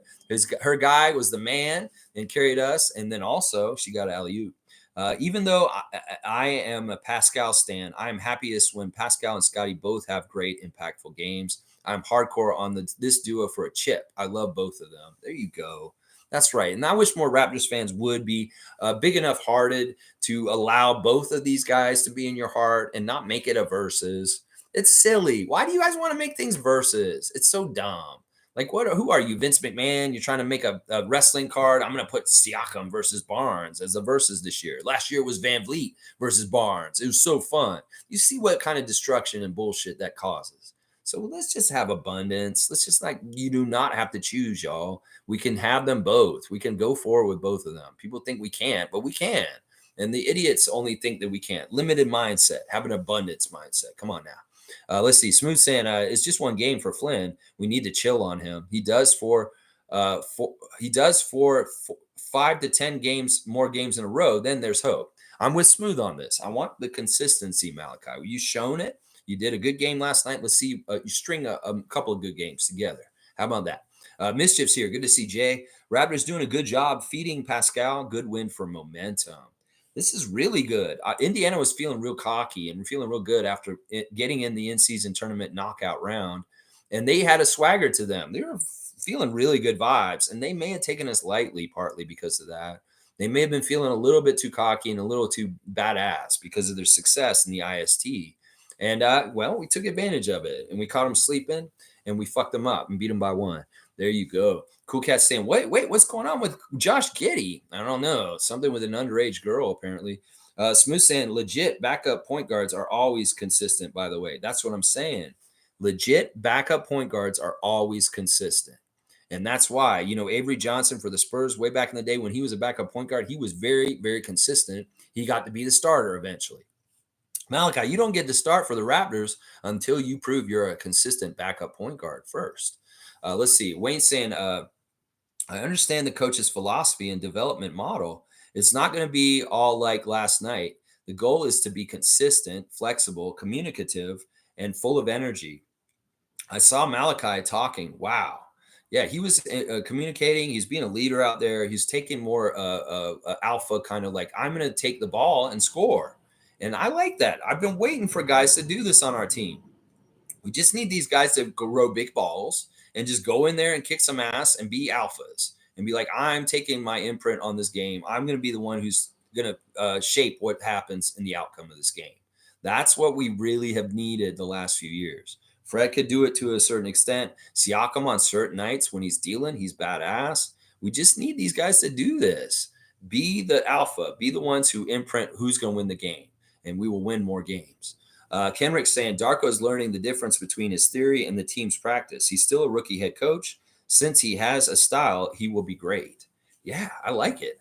I like it. I really do like it. Seriously, I really do like it. And we can see what he's doing. Wayne sees what he's doing, and we can tell he's a good coach because we see the adjustments. We are astute enough to understand the smart things he's doing. Stargate saying Kayla listens to you, obviously, Lex. I hope so. We love you, Kayla. You're amazing. Keep doing what you do for TSN. Wayne saying, side note, Scott Foster threw Chris Paul out of the game last night with 22 seconds left in the first half. With all of his money, he's afraid of a $50,000 fine. Big up Fred VanVleet, man with balls. Yeah, I mean, we know the history with Foster and Paul, and we did talk about this earlier already on the stream. KSM saying, you're confusing the two. Yak threw the dead ball. It was Siakam that picked it up and scored. No. There was a play where, wait, maybe you're right. Maybe there were a couple plays where they were interacting with each other, but I'm pretty sure the play was Yaka picked the ball up off the ground and got it still. But maybe you're right. Maybe it was Siakam. I know they were the two people that were involved in it. I may got the order who passed it to who. Either way, the players need to understand that the person you're passing it to has to be ready. And in particular, I've noticed these guys are fighting bully ball style to get position with a smaller defender on them. They're either fronting, like Caruso did against us the other day, and he really fucked us up. And like the fronting of the smaller player can kind of screw it up if they're fronting our bigger guy. It really is that they have to get a good handle, and they got to be all right to be able to catch it cleanly. And sometimes we're throwing the entry pass to the poster too soon, and they're not ready to catch it, and it's going out of bounds. Because the defender might be trying to hit them right when the pass goes in or something. They need to establish they're strong, and they kind of got to put their hand up. That's kind of the historic way you do it for post up is you call for the ball when you're ready instead of the passer jumping the gun and throwing it in just because I see it and it's there. No, if they're not ready with their position and physicality, you're going to cause a turnover. So it's important to wait to make the pass at the right time so that the post up person is ready for it. And sometimes we're rushing it and we're throwing it in too soon, and they're not established post position, is what I'm saying there. Okay, so you're saying it was the other way around. I may be confused. It could have been Siakam to Pirtle or Pirtle to Siakam. I'm not totally sure. They shorted Siakam 2 assists, by the way. NBA stats do better. KSM's really on top of it, auditing the stat box. I noticed this too. Like they'll say Pirtle has 4 blocks on the TV in the graphic on our broadcast. And then I go and look at the box score afterwards and I say they only got 3 blocks for him. They were definitely shaving blocks off of Koloko last year. He was not getting all of his true stats. Wayne Strainer's saying Jakob needs the ball high, not at his ankles. Dennis is guilty of doing that too often. Yeah, I don't like the shuffle pass, kind of like a sidearm, kind of low passes. You're right. Jakob's better getting it high for sure. I'll agree with this. Wayne's saying, what are you saying, Lex? We don't owe DeMar anything for shipping his ass to Texas. I'm expecting to whoop ass to them Bulls. What do you mean? I don't say we owe DeMar anything. I did not say that. I don't understand why you're reacting that way. I was just saying we need to beat the Bulls because they made us look bad, and we owe them an ass whooping for making us look bad in the play-in tournament. In fact, they made us look bad in their arena earlier this season with our first loss of the season in an overtime game we shouldn't have lost. There's a couple get backs against the Bulls for tomorrow night for sure. No, we're even with DeMar in my book. His daughter made us even with us losing our season last year to the screams of his daughter. Yeah, we're even now. I don't feel bad about trading him anymore. I used to, but now that we had the Chicago playing game this year, I don't anymore. DeAr DeRozan squared up that. She squared that up in the books. Let's see. Infamous is saying, salute, freaks. The issue we have with Flynn is not his talent, it's the lack of consistency. He will have one good game followed by a dud. This is what Lex is referencing. Yeah, we'll have to see. If he plays really well tomorrow night, maybe he's broken through. He can be more consistent going forward. Duke Rocks is saying, just waiting for the day the Raps stop being wishy-washy from game to game and turn the corner to consistency. By the way, that foul on OG on Halliburton at the end of the game was BS. Oh, yeah, he kind of did hit him in the shoulder, though. We did the challenge because we had it, and we might as well use it. It's right near the end of the game. It wasn't going to get overturned. It wasn't likely, but it was good that they challenged it and went through the motions of it. No, OG did a little bit of contact coming in the lane earlier than the shot. It was something with the shoulders, as they said, the ref said. There was contact with the shoulders, and there was a little bit of strong guiding by OG to Halliburton in that play. So it was the correct call. It was also the correct call to challenge it because what's not to hurt? They could maybe see it and then they would have overturned it, but it was the right call. The other one was I think that was in the game before. There's been so many games coming so quickly. I keep referencing Orlando stuff, but this is Indiana we're talking about. Carlos saying Dennis the Menace. That's right. I'm really loving Dennis. He seems a Raptors kind of point guard. He's an excellent fit. And, part of the reason why Dennis is getting more of the lion's share of shooting and stuff is because of the trust between him and Coach Rajakovic. In some ways, the other guys are behind Dennis because Dennis has worked with Darko a long time. So it makes sense for Dennis to be leaned on more in the offense and handling the ball because he understands Darko's vision better than anybody else on this entire team because he knows him from before. And in some ways, Dennis is the extension of Darko on the court, like Fred was the extension of Nick on the court. And that is why, in some ways, Dennis has to have a feature role because in some ways, he is the proxy for Darko on the court. And Darko trusts him, and Dennis trusts Darko. And in some ways, that's part of the reason why Dennis is more of a focal point right now. In time, maybe the other guys will get more in tune with what Darko's philosophies and things he's looking for on the court are. And we may go further away from Dennis. But at least initially, for this orientation period of establishing Darko in his system as a coach, Dennis over usage is important because he's more on the same page with Darko than anyone else, just because of a history of working together. It's that simple right there. Let's see. Stargate saying, I think Gary is hurt and has been since the beginning of the season. Yeah, he's definitely hurt. And that is definitely the reason why he's not playing as well as he could be.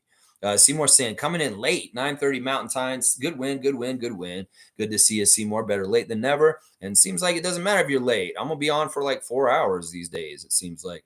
Infamous saying, let's not forget if Scotty made both his free throws, there would not be so much weight on Gary. He only missed one free throw. And that was that he needed to make both those free throws at a time. And you're right.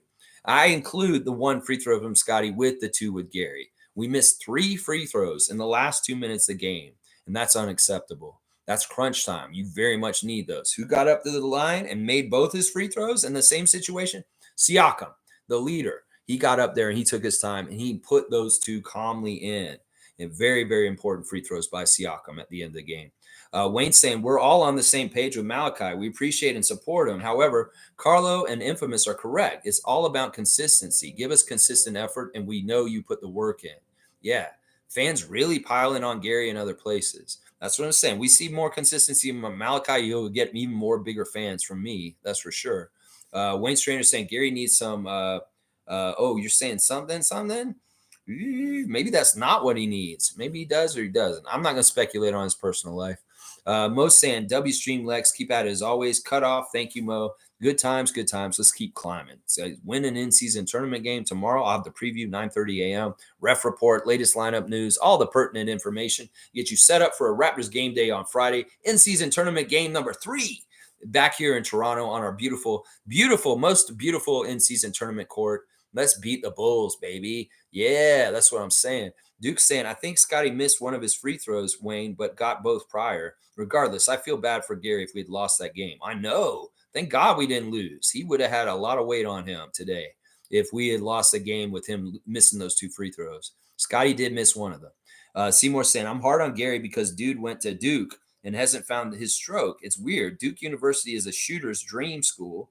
I'm not in on Gary. He needs to get his shit together real fast. I definitely don't want to invest an extension or keep him around if he's not going to be the kind of shooter we need. We need a Sam Hauser. We need a very dedicated, diehard, going to make those shots all the time. And in some ways, this is part of the fact-finding mission of this season to figure out who to invest big contracts in for this coming up in the future. And in some ways, Gary is making the decision easier for us. So he needs to get his shit together real fast, like you said. Carlos saying, I really believe Darko will work his magic on Gary. This season is long. Gary gets healthy, we could see a different Gary real quick. And Seymour's saying he hopes so too. He's got his fingers crossed. I'm with you on that, definitely. Let's see. There's Infamous is saying politics is war without bloodshed. Wow, that's something.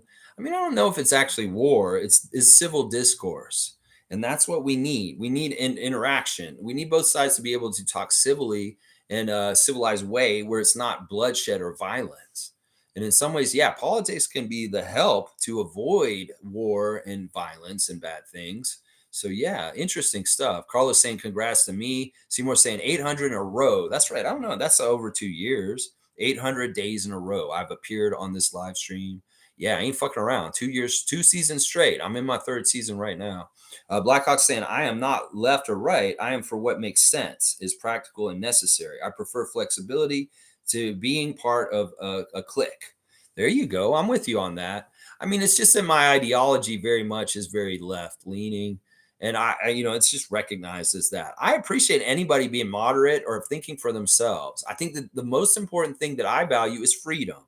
It's freedom of speech. It's freedom to think for yourself. It's freedom to do things in life and not be told what to do by the government, told what you can say, told that you can't boo Kawhi Leonard. That's the thing that started this whole thing, is that I'm for freedom. And in some ways, there's one side that very much is anti-freedom at this point, and it's very clear. And one side is okay with freedom. In some ways, it's the freedom to be trans. It's the freedom to be yourself is what I fight for. And some people don't want to give those people those freedoms to be who they want to be, and or whatever. Some people don't want to give you freedom in general, like access to abortion rights, access to books. There's very clearly a side that's anti-freedom. And if you believe in freedom and a society and people not getting controlled by the government, you should be voting left, because the right wing is turning more and more fascist. And in the way technology and AI is going, if we have people that are conservative leaders in charge, they will take over and they will start treating us like we're a worker class, slave class, and make it even more and more worse as time goes on. So in some ways, the political fight right now is more important than ever, because we could slip into dystopian fascist reality where things are really controlling and fucked up and more like the Handmaid's Tale than you would fucking believe. It could happen, seriously. So in some ways, that's my one pitch on this. But I appreciate everybody being a free thinker and thinking for themselves, taking the facts for yourself, think for yourself, and make your own judgments. That's the way I say on that. Duke's saying congrats on 800 plus. Thank you. 800 streams, 800 subscribers. It seems like it happened the same time. It's crazy. I got a subscriber for every stream I do. Wayne's saying, don't do that, Lex. Flynn was sabotaged by Nick Nurse's non-developmental model. Let's give Malachi till trade season to up his game. Congratulations, Lex. 800 is huge for a channel that doesn't beg. Yeah. Yeah. And I mean, most people don't have 800 videos in their catalog. I mean, that's a lot of content. It's a lot of content. And it's being very steady and keeping up with it, not being half-assed about it. I made this dedication to do this, and I mean it, and I'm doing it. And it's been a lot of work, but it's been a lot of fun too.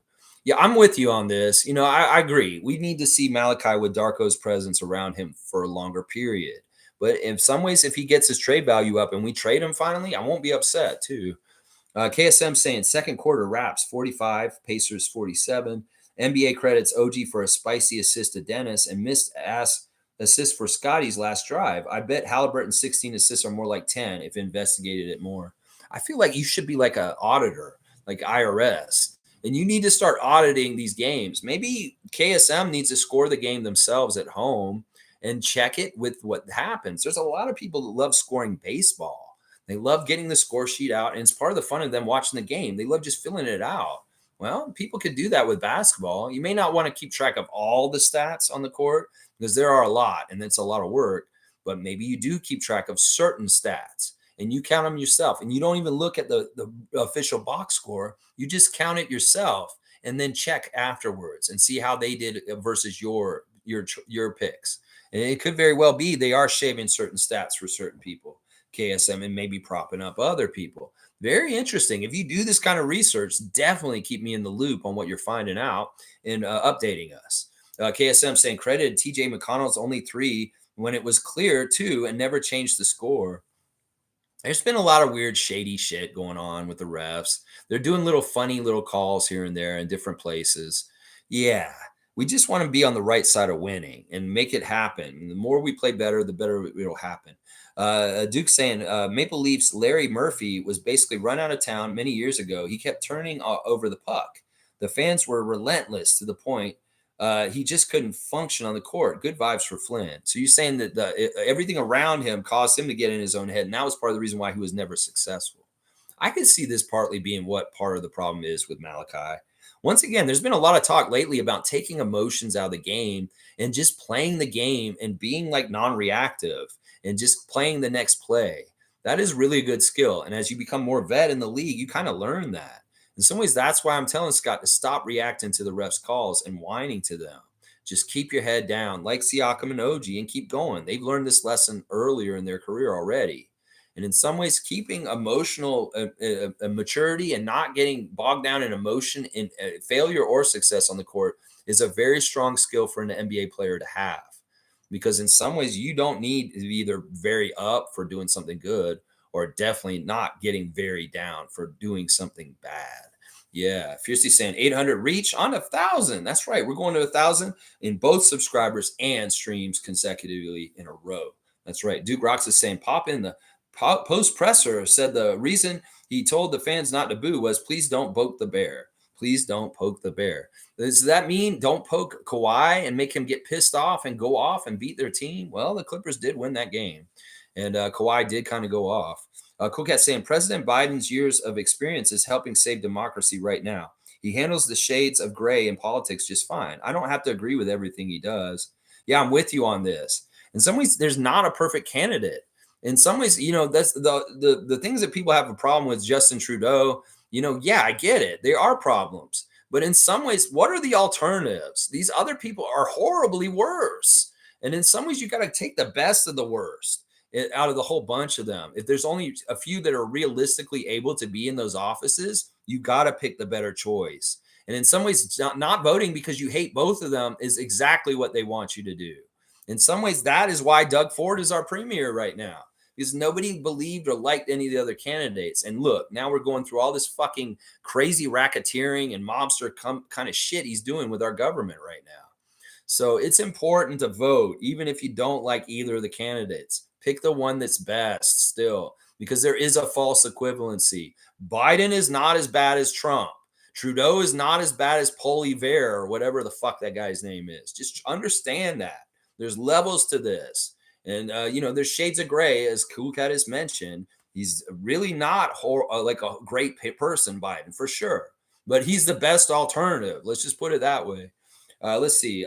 Cool Cat saying, man, Toronto will never stop booing Goran Dragic. Mr. High Ambition will get my forever boo in basketball. Well, he may be retired at this point. I don't think he's in the league right now, is he? Is he on a team right now currently? I don't think he is. So we may never get to boo Goran ever again. And it is. It was fun while we got to. I definitely got in on that. Yeah, it was fun.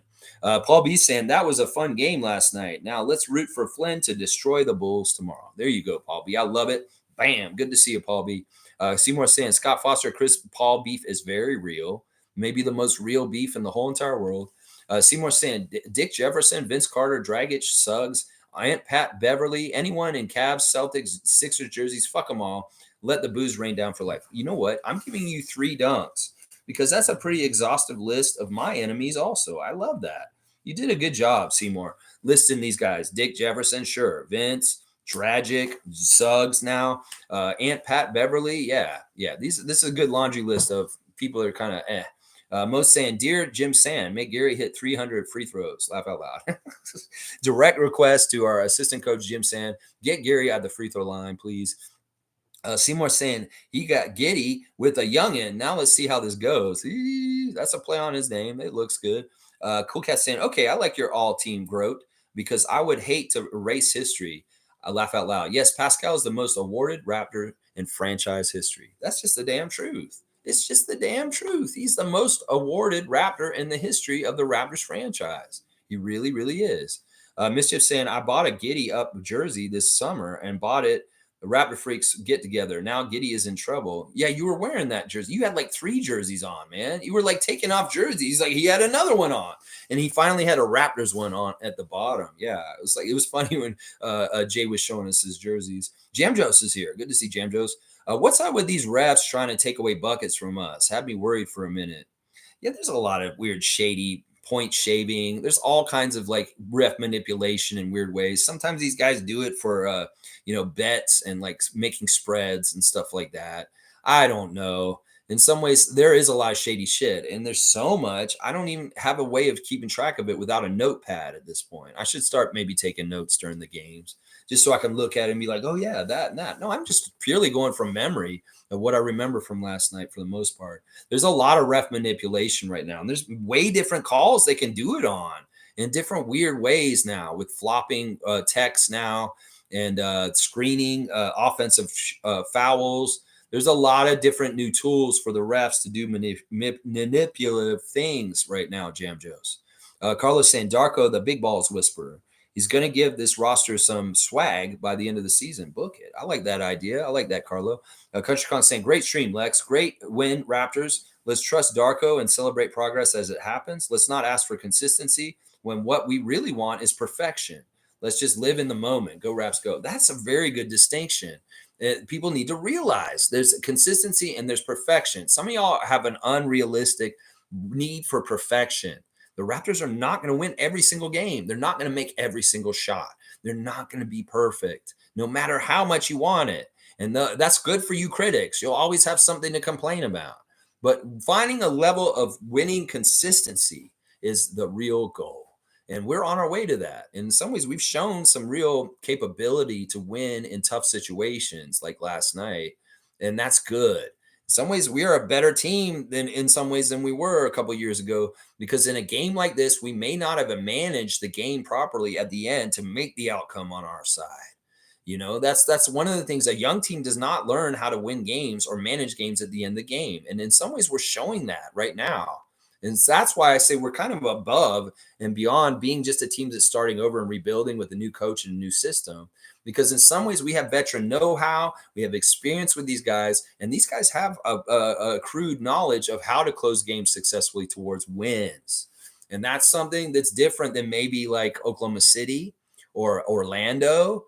In some ways, they're learning that process of what it takes to win games, and they're being successful right now. But we have a body of work with a lot of our players like Siakam, Ananobi, Flynn, Boucher, that knows how to do this. Dennis knows how to do it. Otto knows how to do it. And that's a big key. Having a veteran presence on your team, a contingency that knows how to take care of winning games when they're close at the end. Because teams that don't know how to do this at the end that are younger, they have to learn. There's a learning curve. And we may be ahead on that curve than some of those younger teams. Mischief, thank you for the cutoff. Let's see. Kugat saying, congrats on 800,000. Whoa, it's not that many. My daily show, I start my day with every day. I'm so glad I'm a part of your day, Kugat, and I'm thankful to have you as a part of my day too. Kugat saying, Lex, in addition to the join button, you need to add the give thanks icon to your broadcast too. I don't even know what that is. Maybe Tommy can help me with that. I know Tommy's maybe taking a break after his trip, and he's very busy with work because he had to go and take some days off. So he hasn't been around in the stream. But maybe Tommy knows about the thank you button. I don't even know what that is, but I'm going to investigate it. Summer's here. Good to see Summer Lowe, our Raptor freak, holding it down in Hong Kong. At least she was there a couple of years ago. I don't know where Summer is currently, but I'm going to guess she's there. Do you think it was a huge mistake that Buddy got that open shot at the end of the game? It looked like no one else covered him at all. Well, thank God he was closer to the half court than he was to the 3-point line. That's a big, huge key of it. Now, if he was getting closer to that 3-point line, somebody would have picked him up. And he realized that. And coming across the half court, he knew he needed to shoot it sooner, partly because of the time, but also because the coverage is going to come collect him quicker. In some ways, I wouldn't say this is a fail or a huge mistake. They dared him to shoot from out there because in some ways they're like, okay, his range isn't as good out there. Now, if he came closer to the 3-point line, I'm sure they would have been on him right away. So in some ways, that was Buddy making the room by making an even further out shot, trying to make it. And he wasn't successful, thank God. Oh, my God, thank God. Fingers were crossed on that one, I'm telling you. Duke saying, I was saying instead of hating, example, Larry Murphy being run out of town, stop hating on Flynn. Hopefully the good vibes can go a long way with his confidence to get him back on track. Yeah, I get what you're saying. It's a cautionary tale, the Maple Leaf story of Larry Murphy getting run out, his confidence, because the fans never believed in him. They dumped on him constantly. I get that. But in today's world, there's nothing that you can do to stop this. There's no way that we can inoculate Flynn and put him in a bubble that he's not going to have that noise around in social media and all over the place. It's even worse than it probably was with Larry Murphy because there's more avenues for fans to espouse their opinions publicly. And in some ways, Flynn's just got to be tougher and better, and it doesn't matter. He can't pay attention to this shit. He just can't. Fiercely Santa Country Kong. Alley-oop. Very wise statement. All right, we'll give an alley-oop to Country Kong from Fiercely Salsera. I like that. I like the teamwork there. And Cool Cat saying, love Coach Darko. Potty's mouth, his potty mouth. He has that edge to him. I love it. He comes in he says, "We fucking won." He says that he comes into the locker room after the game to give the chain to Malachi, and he drops like 2 F-bombs while he's doing it. It's so awesome. I love that too. Cool guy. He's a real guy. In some ways, they say you can trust somebody who cusses more. They're more trustworthy in some ways. Somebody who cusses.